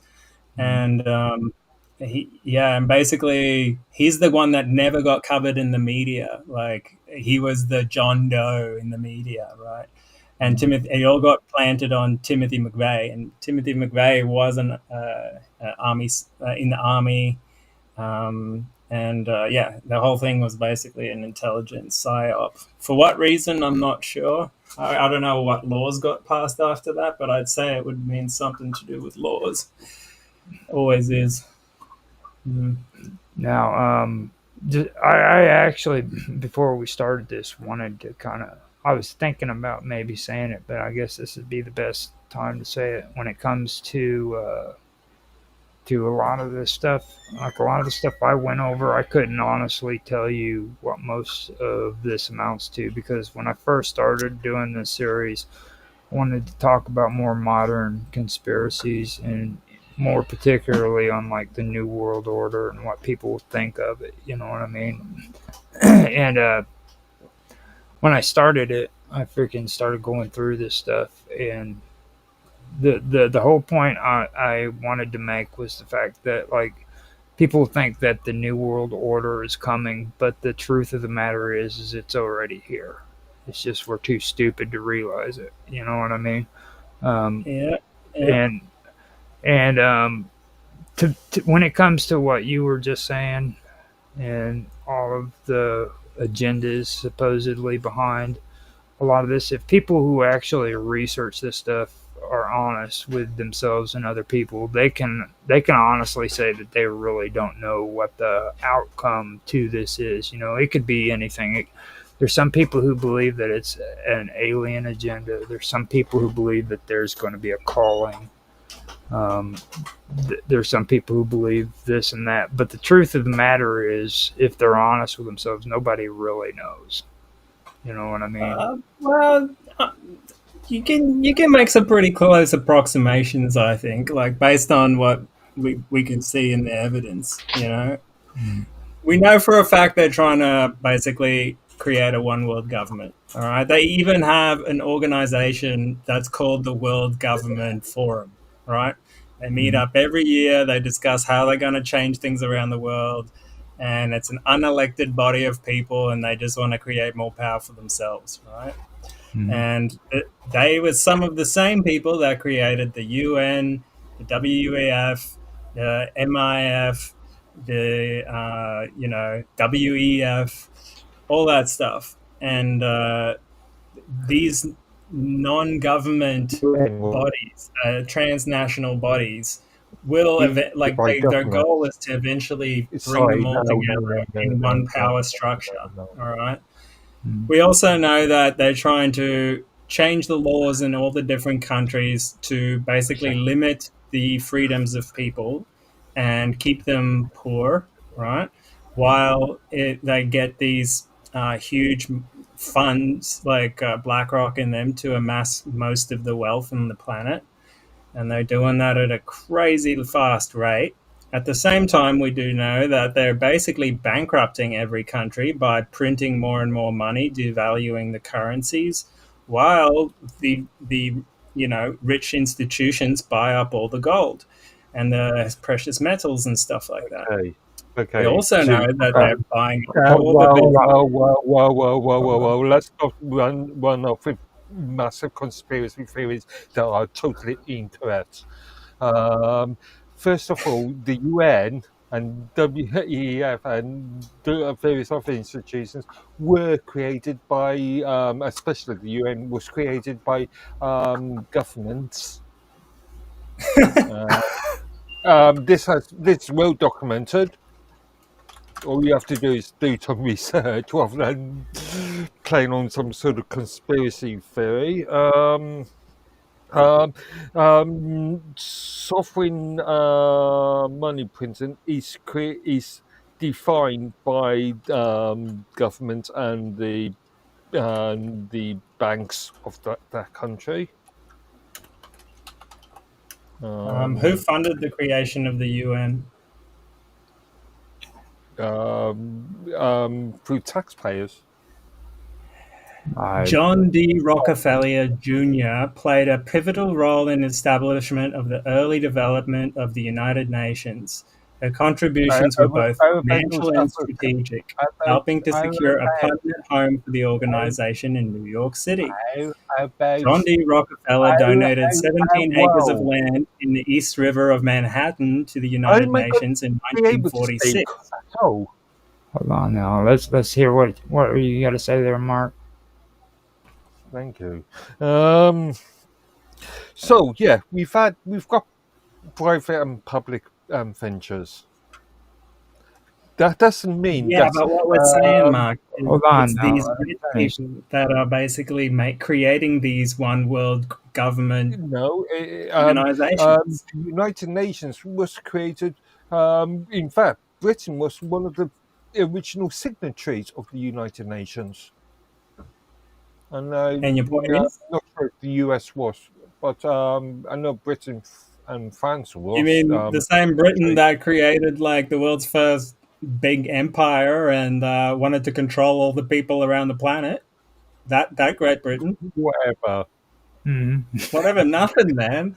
You're still ruled by a king and queen. Like, I mean... only technically. Unelected leaders governing over people, and this is the same kind of thing. Have you ever heard of Cornwall? Cornwall. Yeah, I've heard of Cornwall, as in Cornwall, the English Civil War. Well, Cornwall would have been a good example if, like, after he died, everybody went back to a king and queen structure because they were pussies and didn't know what real freedom was. I mean, it was like we were still governed by an elected representative. Whatever, dude. Cornwall. Okay, not only did he freaking give you freedom, but after he gave you freedom, the people of England came back to him and offered him the role of king, and he became angry and got really harsh. And then, because he did that, England turned around and turned him into a villain and a tyrant. Well, But he was a tyrant. He after the English Civil War, there was 5 years of in effect ruling the country. that was because the same people he freed freaking wanted to go back to the same system that him and other men died to freaking get rid of and create a true freaking free country. Okay?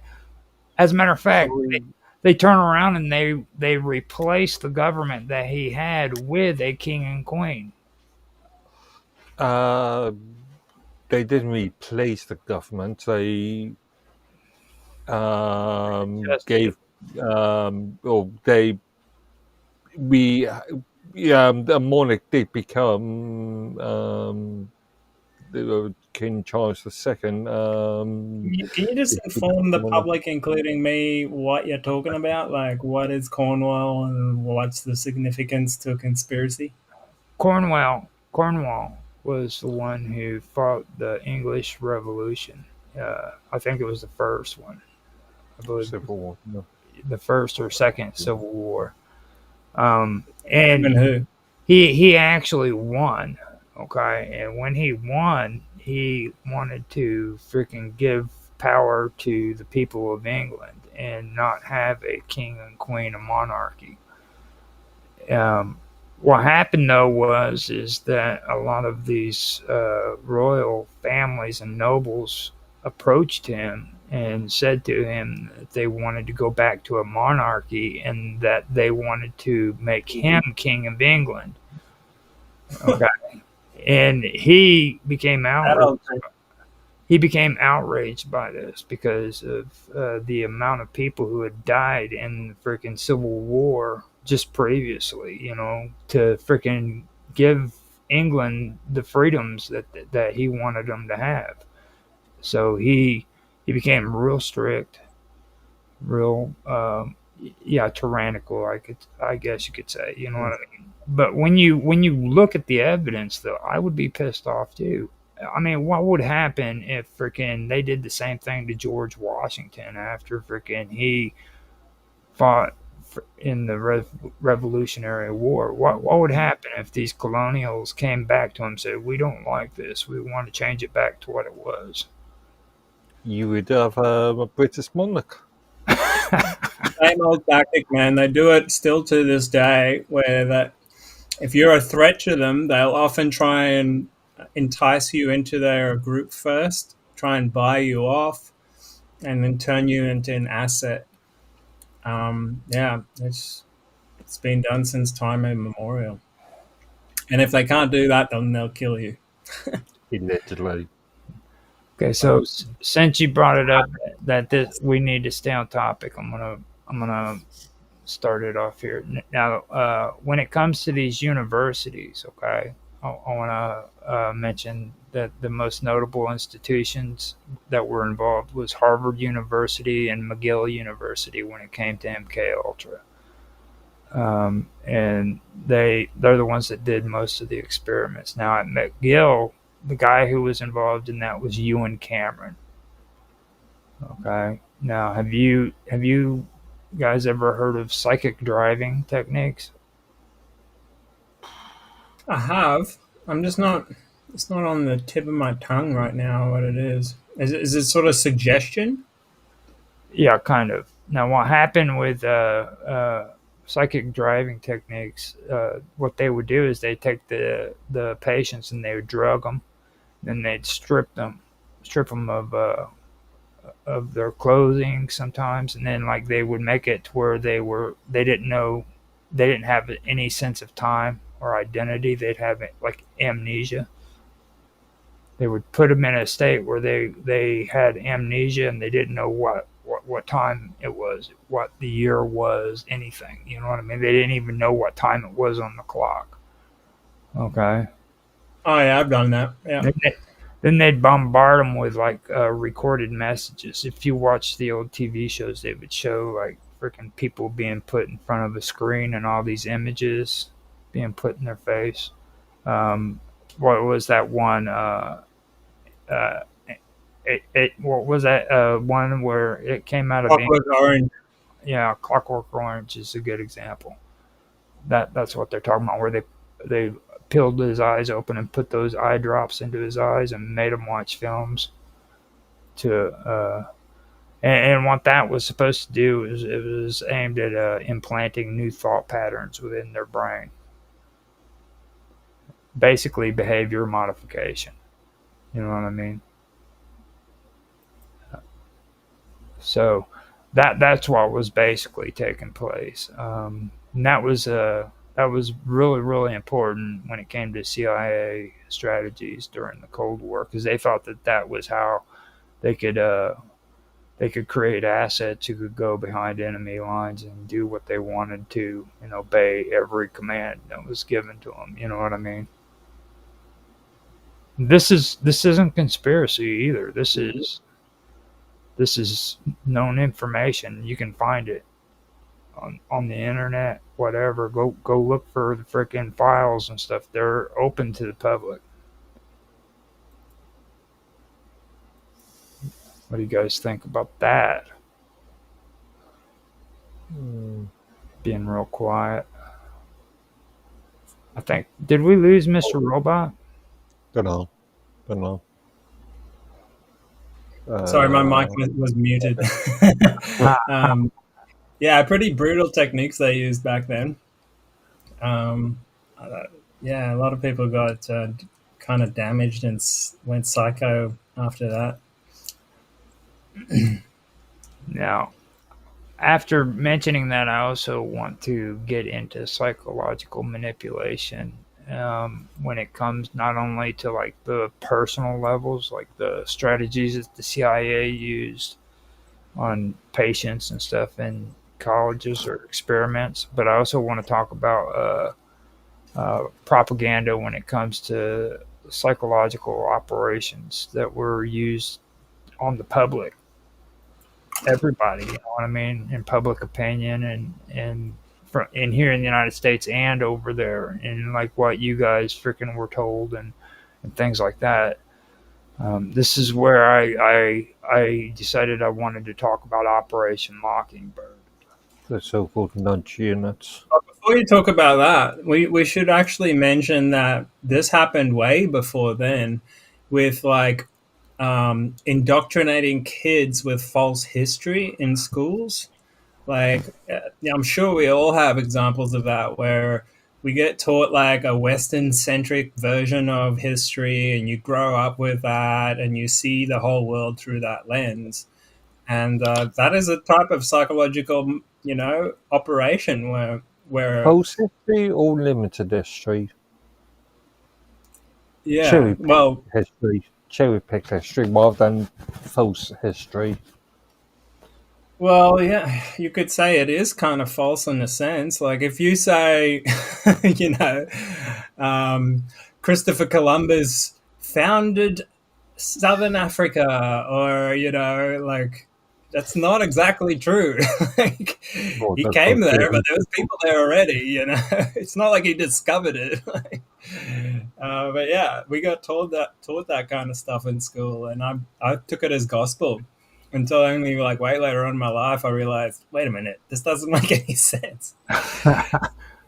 Now, when it comes to Columbus, I do want to point something out. Here in a short while, after I shut this down, I'm going to be coming out with a series called The Cut, which I've been doing 15-minute videos of on Rumble and YouTube for uploads. But I'm going to do live streams on that. And my first one is going to be on the topic of America. We've had this conversation in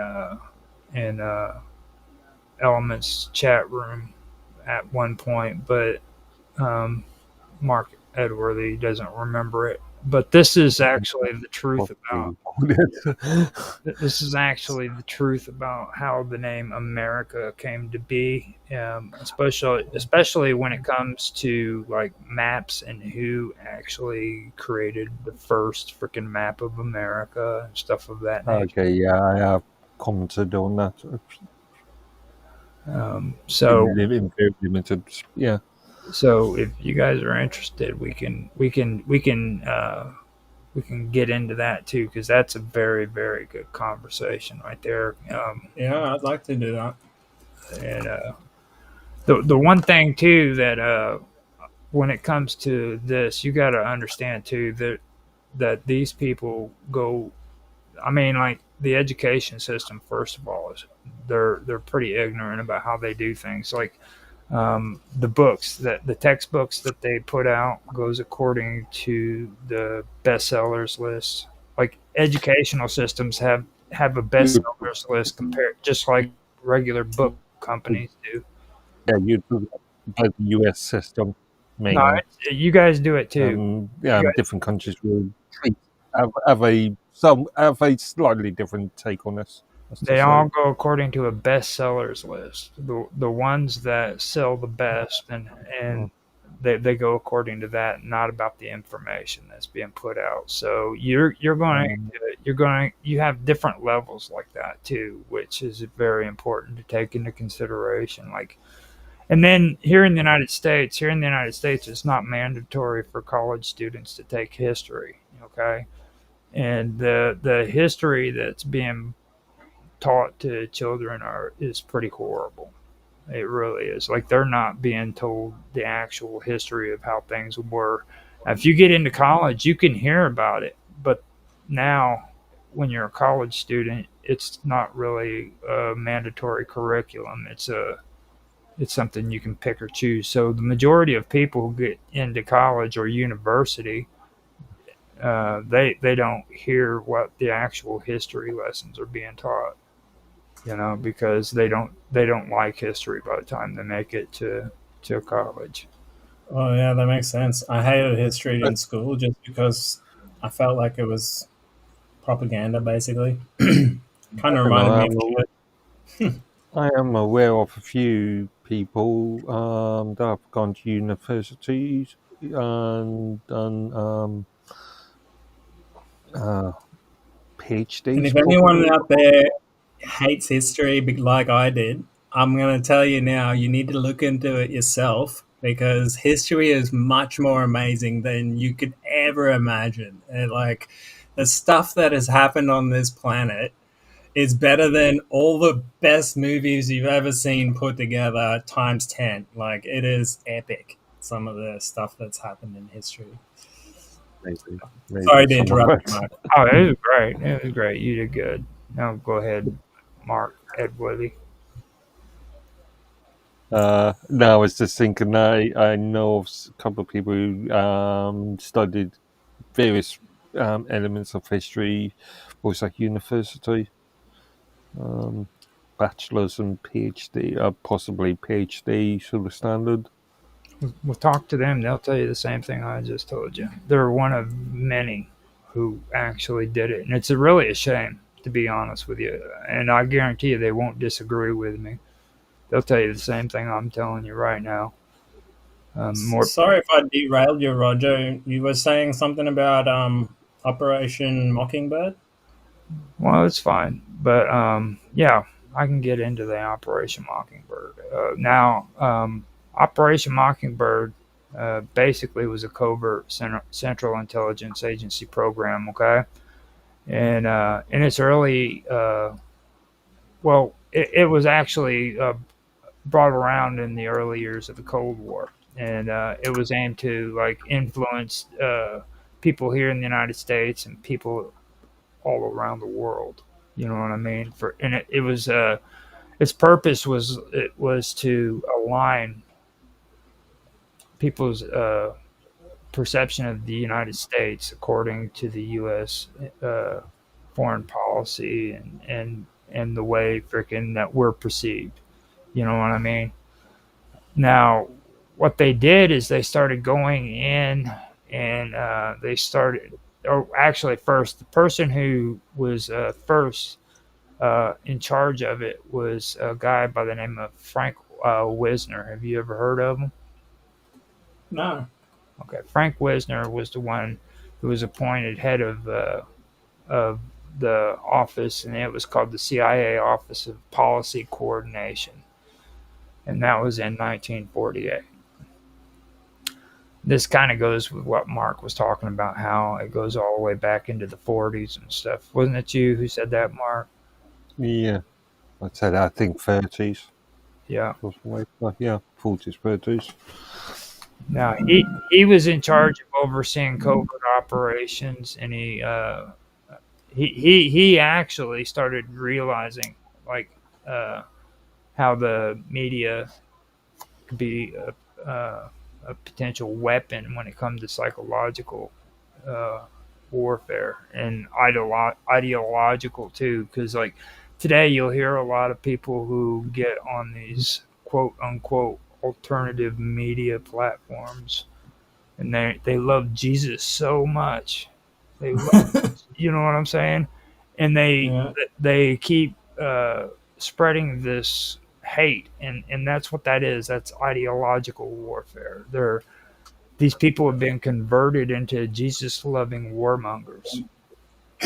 That's right, man. It's so prevalent in the US, especially. So many people, they just tout Jesus all the time, but then they're pro-war at the same time, and just it's insane. It's totally insane. Well, see, this was all propagated by Operation Mockingbird, and it's just saturated not only in our government but also in other governments. I was, and this isn't just here with concerns to like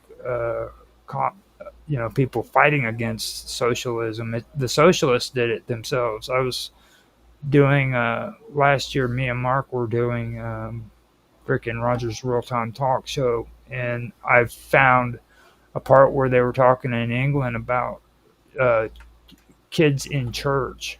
Okay, in England, were being taught frickin' socialism in Sunday school. Okay, and now to me that was pretty profound. No, nobody else thought that was important, but for me, I thought that was pretty significant. Like they were being taught socialist ideology in church, which combines the two of them. You know what I mean? That's pretty freaking trippy. That when you It's pretty rife in universities too now. I attended a few US lectures, and the guy just keeps harping on about totally irrelevant stuff to do with socialism. Are we In an talking about IT class. socialism per se, or are we talking about cultural Marxism? it would be socialism. It wouldn't be Marxism was you remember how we went over that like there Yeah. But I'm thinking about universities and colleges these days. For the last 15, 20 years, there's been issues of cultural Marxism, the entire DEI and woke arguments. yeah. And woke is something that I do think is a culmination of ignorance because, well, first of all, there's a difference between socialism and radicalism, okay? And like when everybody hears liberalism, they don't understand that radicalism is a completely different area than what liberalism is. You have liberals and then you have radicals. Radicals are good though, right? No, they're bad. What? Yeah. Again, you're talking about socialism as being a one concept or one thing. No. Don't you're right about that. That might be the way it's being perceived, but let me clarify that there are different types of And social. that's why I mentioned Marxism and cultural Marxism. Yeah, you're right.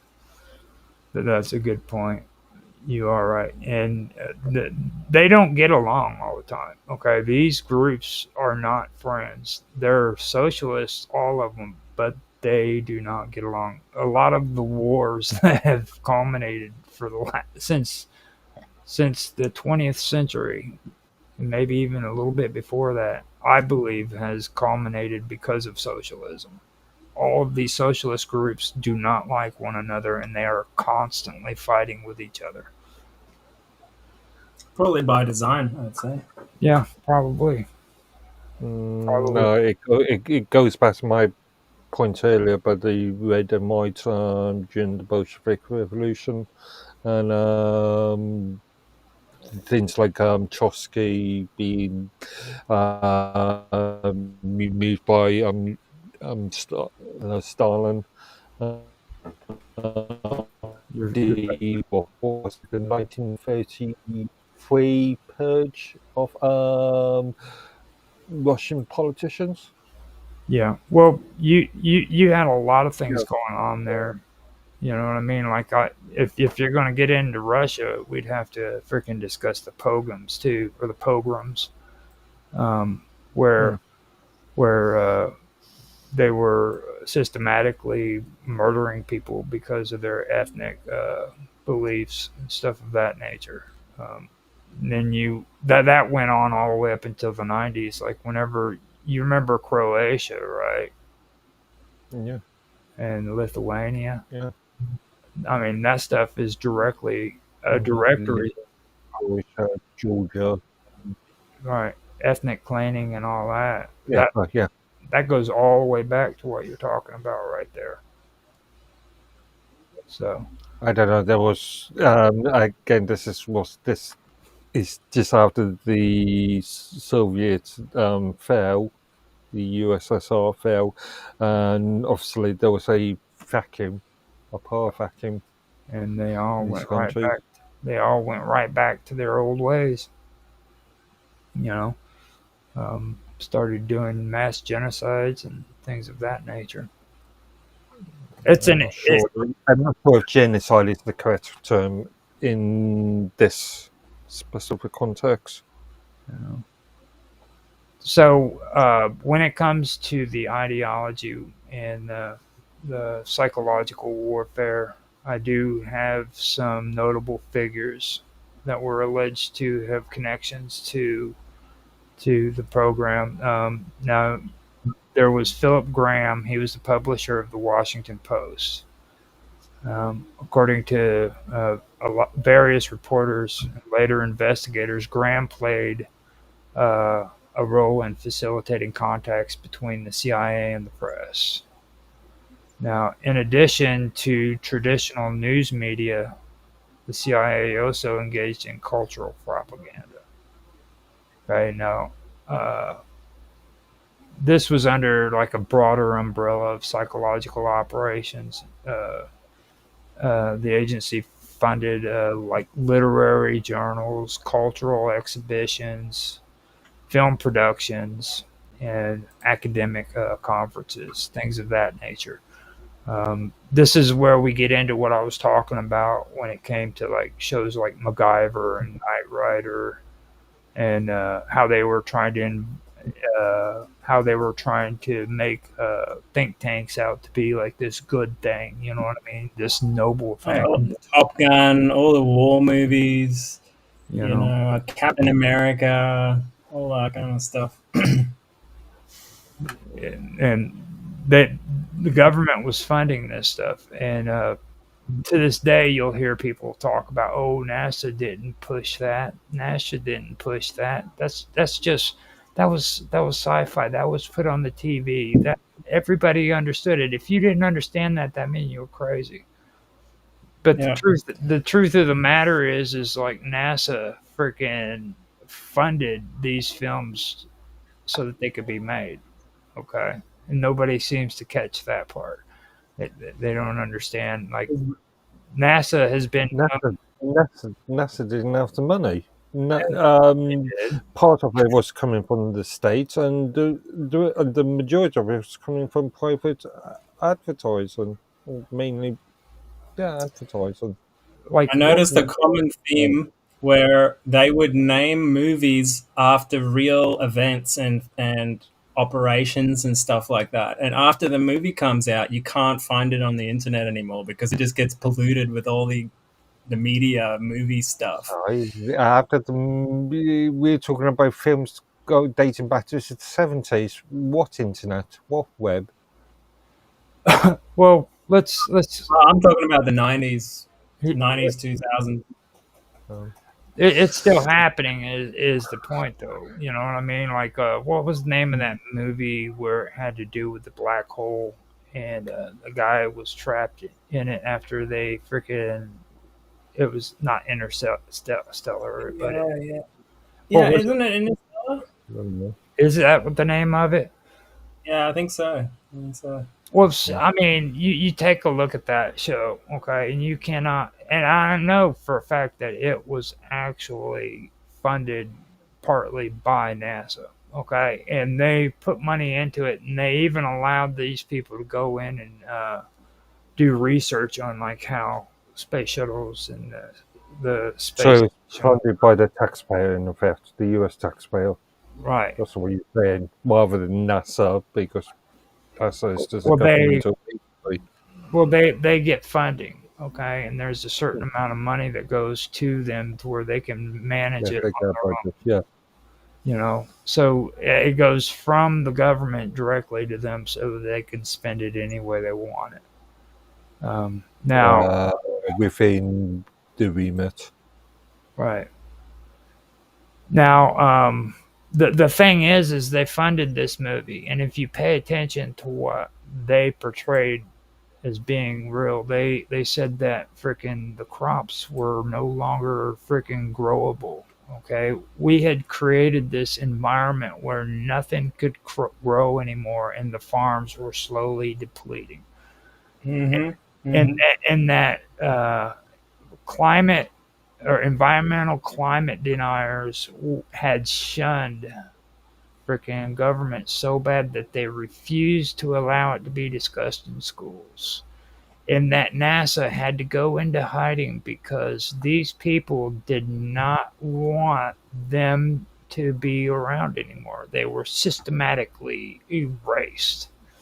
So they had to go into a bunker and they had to do their research in secrecy. And this is a movie that was funded by NASA.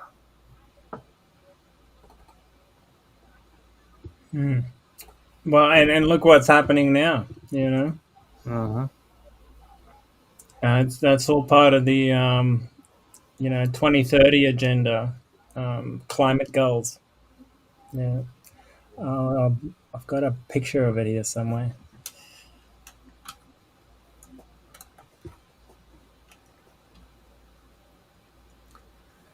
So that's the one thing that I did. I wanted to drop the shoe on them bastards at NASA because it's fun as hell to just talk shit about NASA. Those people are pretty dirty. Now this is the last part that I wanted to cover. I did a lot more, just so you guys know. All right, but like I said, they're in the previous episodes. I did want to cover some stuff that involved DARPA, okay? Because we've been bouncing in and out of DARPA, talking about them. We talked about MK Ultra, which had an influence in DARPA as well. But I wanted to bring up DARPA, and there was one program that I wanted to mention, and that was the Total Information Awareness, the TIA. System that they wanted to put in place, and that was a pretty controversial, and it was actually a pretty ambitious surveillance program, to be honest. And that was initiated here in the United States under DARPA. Okay, and this is the kind of stuff that Mark always disagrees with me with when it comes to the internet and all the cool stuff that he's into, because that's his whole livelihood. He learned about the internet. That's his business. You know what I mean? He's got rose-colored glasses on, as we say, Hardly. when it comes to the internet. Hardly. But this program is a really getting away from all the conversations we've had about DARPA /ARPA. and the internet and all that stuff. I wanted to just break it down and go straight to this, the total information awareness program that they had going. Now, Still have it going. Volunteering that is like taking it on now, isn't it? now the government in the early 2000s, they wanted to collect vast amounts of data on individuals, and they wanted to do that according to them to detect like potential threats to national security. All right. Now, what they wanted to, or what they created it from was a program, or what they created this program through was a freaking institution called the Information Awareness Office. If you guys want to check it out, okay. And it was a part of the Defense Advanced Research Program Agency, which is DARPA. Now, DARPA also was the ones, I don't care what anybody says, they're the ones who came out with the internet. Mark argues with me about this all the time, but they are the ones. I totally disagree. Are we talking about the internet or are we talking about the web? We're talking about the internet. Okay, I still disagree with you on both. Well, he thinks that England came up with the internet first. England aided in the production and creation of the web. Okay, so Web. they came up with the internet. DARPA did.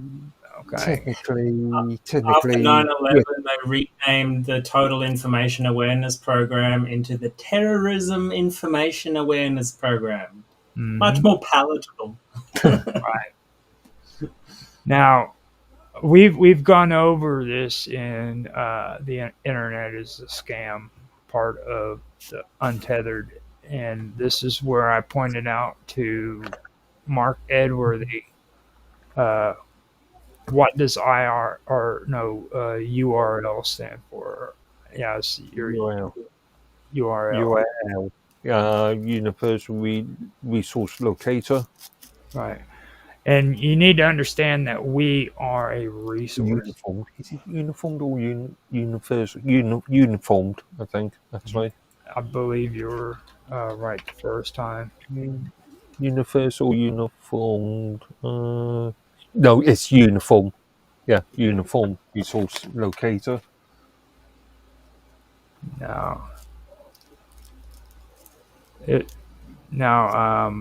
Yeah, you're right. Uniform. Now, the thing that's important to understand is we are a resource. Okay, that's basically what you have to think of when it comes to the internet. We are a resource, and this is a locator.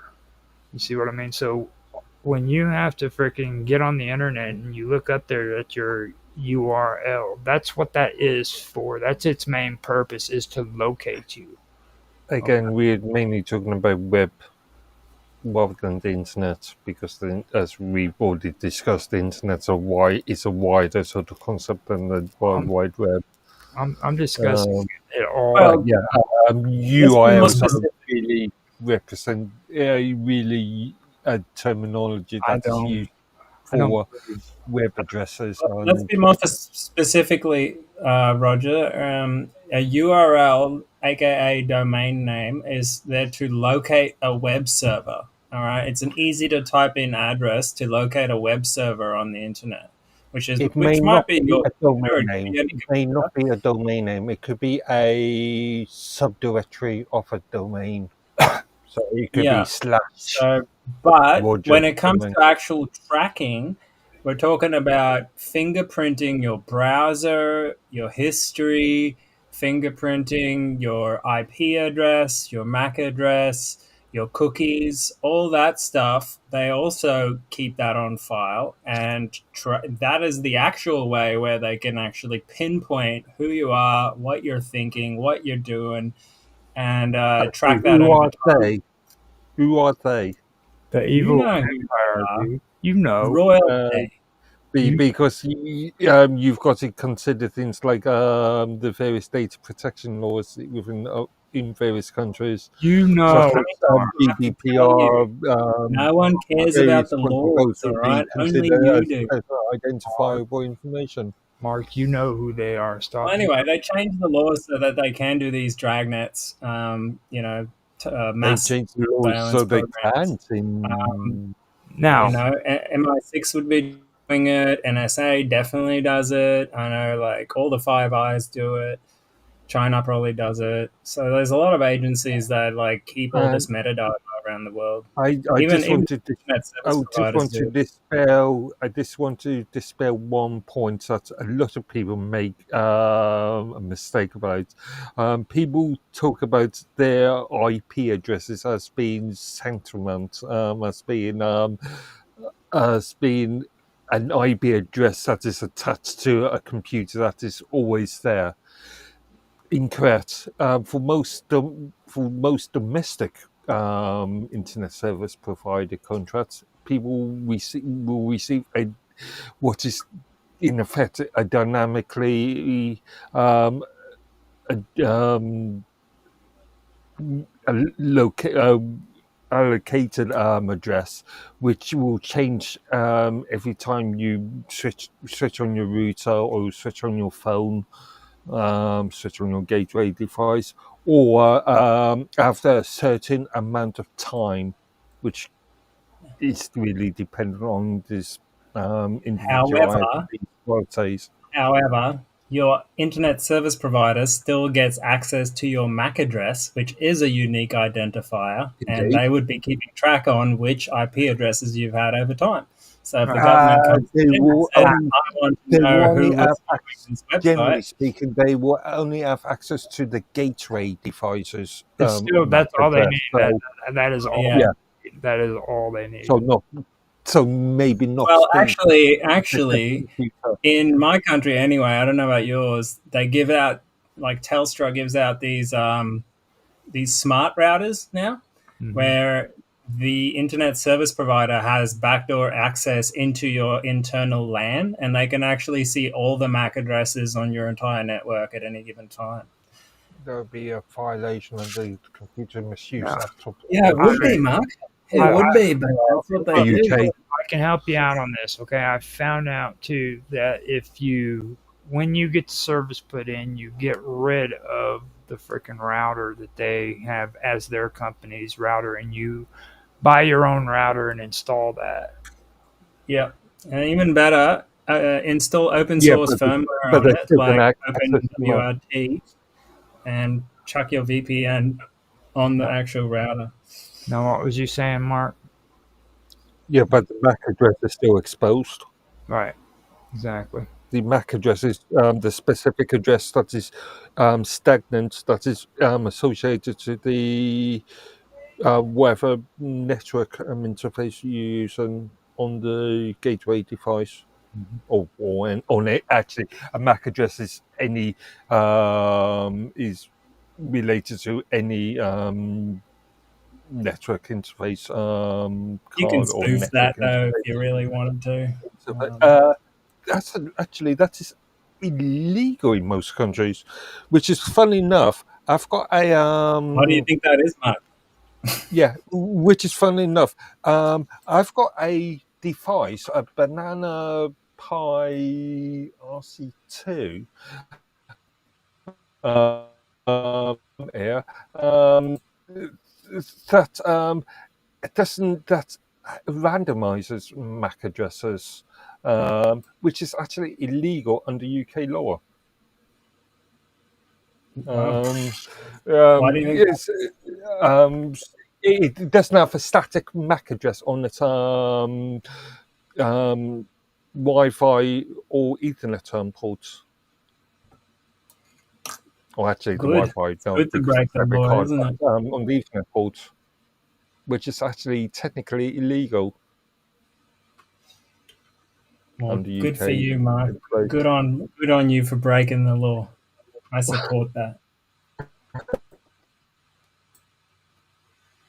Privacy should be a Oh, that human at the right. time of purchasing the device. So what were we depends on talking about again? what We were you talking say. about total information awareness, and then what? Has Roger left the room? He thought, "Oh, these guys are arguing. There'll be a little while. I'm just going to step away for a Yeah, second." cigarettes. Just left us hanging. But yeah, Um, but back to my original point that for most domestic users, when they access the internet through their router or phone or whatever gateway device, their IP, their public IP address is not stagnant. It will alter over a period of yeah, a lot of operating usually systems a couple cycle of your days. MAC address now. It's more like in the 2000s, early 2000s and 90s, where MAC address was used for tracking. Yeah, and they got way more sophisticated Yeah, stuff. but a lot of people believe, and I've seen this so many times, especially online. Even people like Bill Ottman doesn't even understand this. That as far as domestic users are concerned, there isn't a stagnant IP address. Now I understand too that when Mark is using the word stagnant, he says that has to do with being static. Today, Static, yes, static, yeah. today in the modern, a lot of Better word, yeah. language Stagnant. computer, they like to use the word static, but before it was referred to as stagnant. It was actually. You got to admit that it has changed. Now, I want to also point out that the main goal of TIA was to build a database that could track individuals' activities and uncover like patterns that indicated terrorist activities, supposedly. Okay. Now, this included the use of data mining techniques, which would scan large amounts of data for supposed irregularities, and they also used the predictive analytics, and they were doing that because they thought they could. What people like Mr. Robot would call artificial intelligence these days. And They would most Exactly. inappropriately call. They would predict. They supposedly used that so that they could predict or forecast like potential threats. You know what I mean? This is this is when information from Snowden started coming out too. Of course, you know what I'm saying. This is when a man has to be forced into exile because his government is doing something that's illegal and against its own people. All right. But that's just a conspiracy, guys. Don't pay no attention to the guy behind the freaking curtain. You know what I mean? So Well, a lot of interesting things came out in those files. Talking about the Key Score X program that they had, yeah, where they could search anything that's ever been done on the internet, basically. The Prism data collection program, Boundless Informant, where they basically have an app that shows which countries they collect data in and how much they collect on each country, like this. NSA's secret tracking tool to track global surveillance data. And you can see like the Middle East, India, China, US, for some reason Alaska and Brazil are like big ones where they collect data. Alaska is the US, isn't it? well, it's Yeah. supposed to be. It's supposed to be. It's probably the freest part of the world, to be honest with you. I think they're freer than what the actual USA is. I mean, from everybody I've heard of, when it comes to Alaska, it's a world of its own. You know what I mean? Like, so. But then again, I wouldn't want to live there.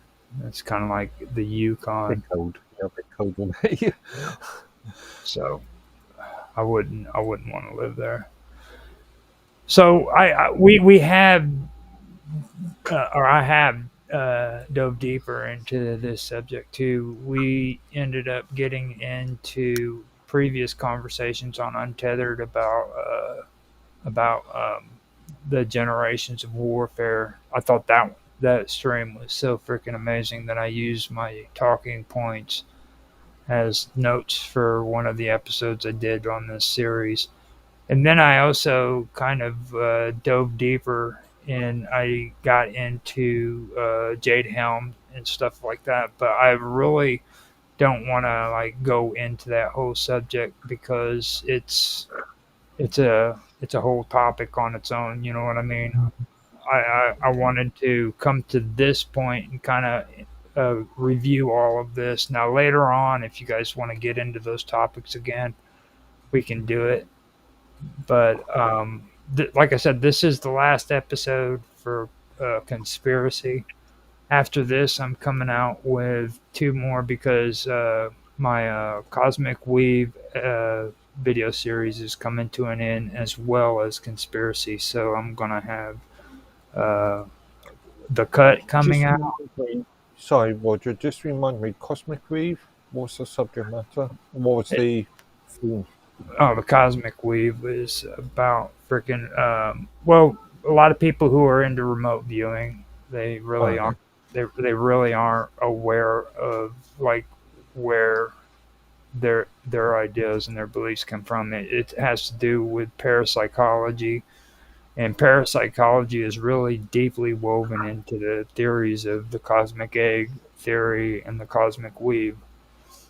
So you've got a lot of things going on there, and like I said on my last episode of the Cosmic Weave yesterday, when you like watch Ancient Aliens and you see the parts where they show the brain and they talk all the intellectual scientific stuff, there's a good chance they're talking about the Cosmic Weave or the Cosmic Egg, one or the other. You know what I mean?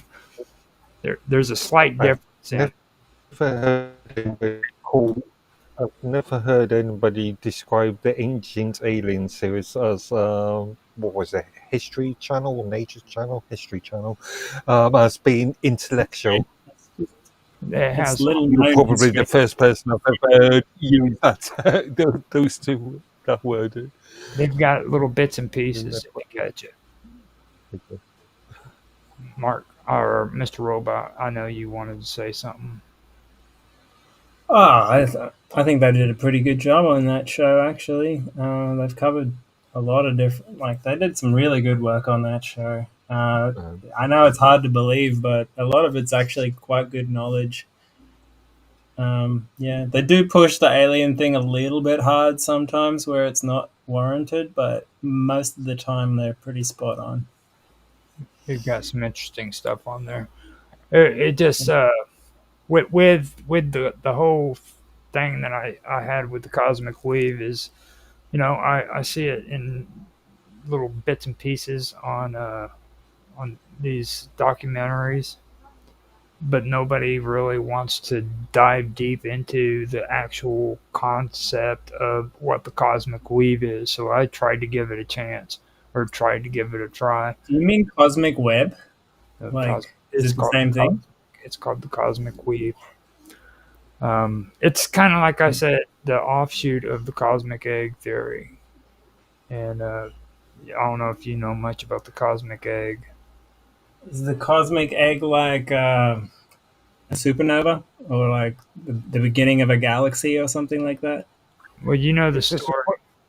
Sorry, I was going to say if there is a cosmic egg, is there cosmic chicken? Well, you're gonna have to find out. No. But that's basically Which what one it is. first? Now, Gravity would be the chicken. I ended that series and I'm coming out with a cut, and then because I'm bringing this one to an end, this brings me or comes into me having an opportunity to do my weird science series, which I've been wanting to do for a long time. So with that one, it's going to get pretty cool because I've got a lot of cool shit that I'm going to be coming up with, and it's going to go deep. We're talking about black holes, man. We're talking about freaking the Dyson spheres, things of that nature. So, Make sure you bring videos. you know, it's going to be good. And I'll be doing that next after this one is done. And Mark Edworthy and Mr. Robot loves me so much that they want more. So what I'm doing as well is I'm going to, because we are up to our last episode of Untethered, and I'm going to do live with Roger Hansen as well. So we'll have that to where we can discuss a lot of different topics like this and a lot of the other stuff we've been discussing. If you guys want to check that out, you're more than welcome to do that. That's going to be starting after Untethered ends. Now, It's going to be good. which is probably next Friday. right. So the following Friday, if you guys want to do that, we can go into live with Roger Hansen. And also, I'm also If you scheduled. guys think we were unhinged on Untethered, you should see us on Live with Roger. And we just go totally bananas. That's right. And Mr. Edward, Loopy. Mr. Edworthy, he will get up and he will do a dance. He actually gets his gear off sometimes. Would you believe it or not? You what? Where? He Where? gets so Where? sauced. He gets so sauced. He gets his gear off sometimes. Mark Edworthy. Now, in order to see live with Roger Hansen, in order to see live with Roger Hansen, it's going to be on my live with Roger Hansen streams, my channel on Rumble, and it's also going to be on my main Roger Hansen account on YouTube. That's going to be edited out before it's put on YouTube because we have to be careful for Mr. Robot. He's a renegade. Maybe because we've had a few success stories where you've not needed to edit Untethered. That's true. So, But Mr. I don't Robot, bloody know what you're talking about. Mr. Robot's a bit of a renegade who walks his own path. Well, I just don't think we should be on YouTube altogether. No offense, YouTubers. But I want to feed the beast. Market share. But as well as that, we are going to also be on D Live. We're also going to be on Twitch. But the only way to see our streams on Twitch is to actually be watching it live. After the stream is over, there is no video. So, just so everybody knows. And we also, huh? Well, But I was thinking Facebook Odyssey. no, we don't do those anymore. Unproductive. Facebook is the worst. It's worse than YouTube, believe it or not. I ended up quitting Facebook because they were like sending me senseless copyright infringements on things that I knew wasn't copywritten. You know what I mean? It's like, are you serious, dude? And talk about mass surveillance. They're the OG mass surveillance people. So we are on Kick as well, but Kick, YouTube, no Kick, and X, which I am streaming on, is all under Roger Hansen, Roger _ at DLive in Kick, and then Roger Hansen at ROGLOL1973 on X. Now, if you want to catch us on Twitch, that's Infamous 1969. On Rumble on Rumble, you can find my actual channel called Live with Roger Hansen. And you can find Live with Roger Hansen at my main account on YouTube, which is Roger Hansen. Just Roger Hansen. So now these episodes are done, and I wanted to say, freaking, I am so glad that they're done, even though I did enjoy them. It was very, very. There are so many amazing things that you could have brought up in this topic. You know what I mean? And I was just overwhelmed by it because there are so many directions I wanted to go with it, and I couldn't do it. You know what I mean? I would have had to have freaking done an entire year of Oh streaming yeah, just conspiracy. So I had yeah. You just hyper focus on any given point, and it's like a endless rabbit hole in every direction. but and it's just like doing this episode, I really had to cut it down on the topics. I got into a lot of the stuff like Mr. Robot's big on the Rothschild family. I did a few episodes about the Rothschilds and the Warburgs. And later on, I do want to get into the banking part of the conspiracy as well, because that's really, really important. There's a lot of old time conspiracy theorists that aren't around anymore who had a lot of good stuff or content that I want to go over. So, with that, Mhm. I will be coming back with more of that later on. So You should before I, also recommend a few books for people every episode. You know, there's so many good books out there. Um, well, I have, the best that I do is I encourage people to do the research on their own. Don't listen to me. Listen to what they find out. Okay, I have a lot of people freaking who I've been working with who do not like to do the research. You know what I mean? I just ended yeah. up I just ended up getting into an argument with Bob Dub over freaking AI or LLMs, whatever you want to talk about it. And I got into an argument. I didn't even really. It was her like going into a rage because she didn't agree with what I was saying. You know what I mean? And the truth of the matter is it's like the topic that I was bringing up could pertain to her because I was talking about how LLMs could potentially be harmful to people with mental illnesses. You know what I mean? And people who are in denial don't like hearing that kind of stuff because they're not open minded enough to listen to another person's point of view. Now, telling somebody with a mental illness that kind of stuff, it tends to make them angry, you know? And that's an example of it. So, what I usually tell people is do your own research, come up with your own information. If you don't believe what I'm saying, give yourself a little bit of time to do the research for yourself and see what you find out. You know what I mean? Don't be closed minded. Be open minded about this stuff, and you do the reading and you find the books and you know what I mean. Stop asking people for references, Mr. Robot. A lot of people like don't know how to do research online, and I'm actually going to start my own series on deep dive, where I show my methodologies on how I investigate topics. Because Cool. there's a lot of like cool little tricks nowadays online on how to find stuff, and it's not through search engines. Search engines have been totally manipulated to just feed Yeah, but people a mainstream the narrative. the other thing is that a lot of people do not know how to use search engines in a efficient manner. It's I true. mean, Yeah, I, but I, also SEO has just polluted the stream on. So unless you like know what you're looking for, it's really hard to find relevant stuff.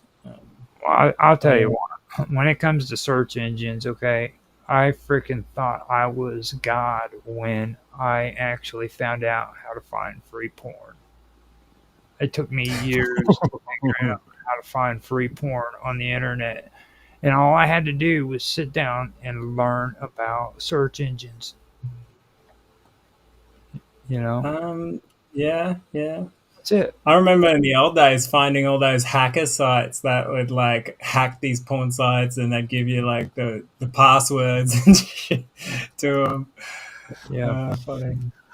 But I That's did. probably back. I found I was God of the world when I found out how to watch free porn, dude. Like, and now, freaking, that's been many years ago. You know what I mean? It's like freaking. It's just it opens your mind up if you can just figure out how to use search engines properly. So, Yeah, yeah, for that's, sure. so before we go, Miss Robot, you want to give out your information so that people know how to get in touch with you? Well, this is my music channel, Hacker Radio. I recommend coming here and checking it out. If you follow me there, we do live parties sometimes where I DJ for a few hours at a time. Like I said, deep dive research is another one I want to get going soon. There's also another one called Unmasking Corruption, which where I post a lot of my conspiracy stuff. And we hang out on Element, Which which you platform? can find at element.io. Yeah. And He got excited. Just overlook it. Keep on going. No. He was talking about these channels, and he didn't mention which platform he's on. So, oh, that's Rumble. Everyone knows it's Rumble, don't they?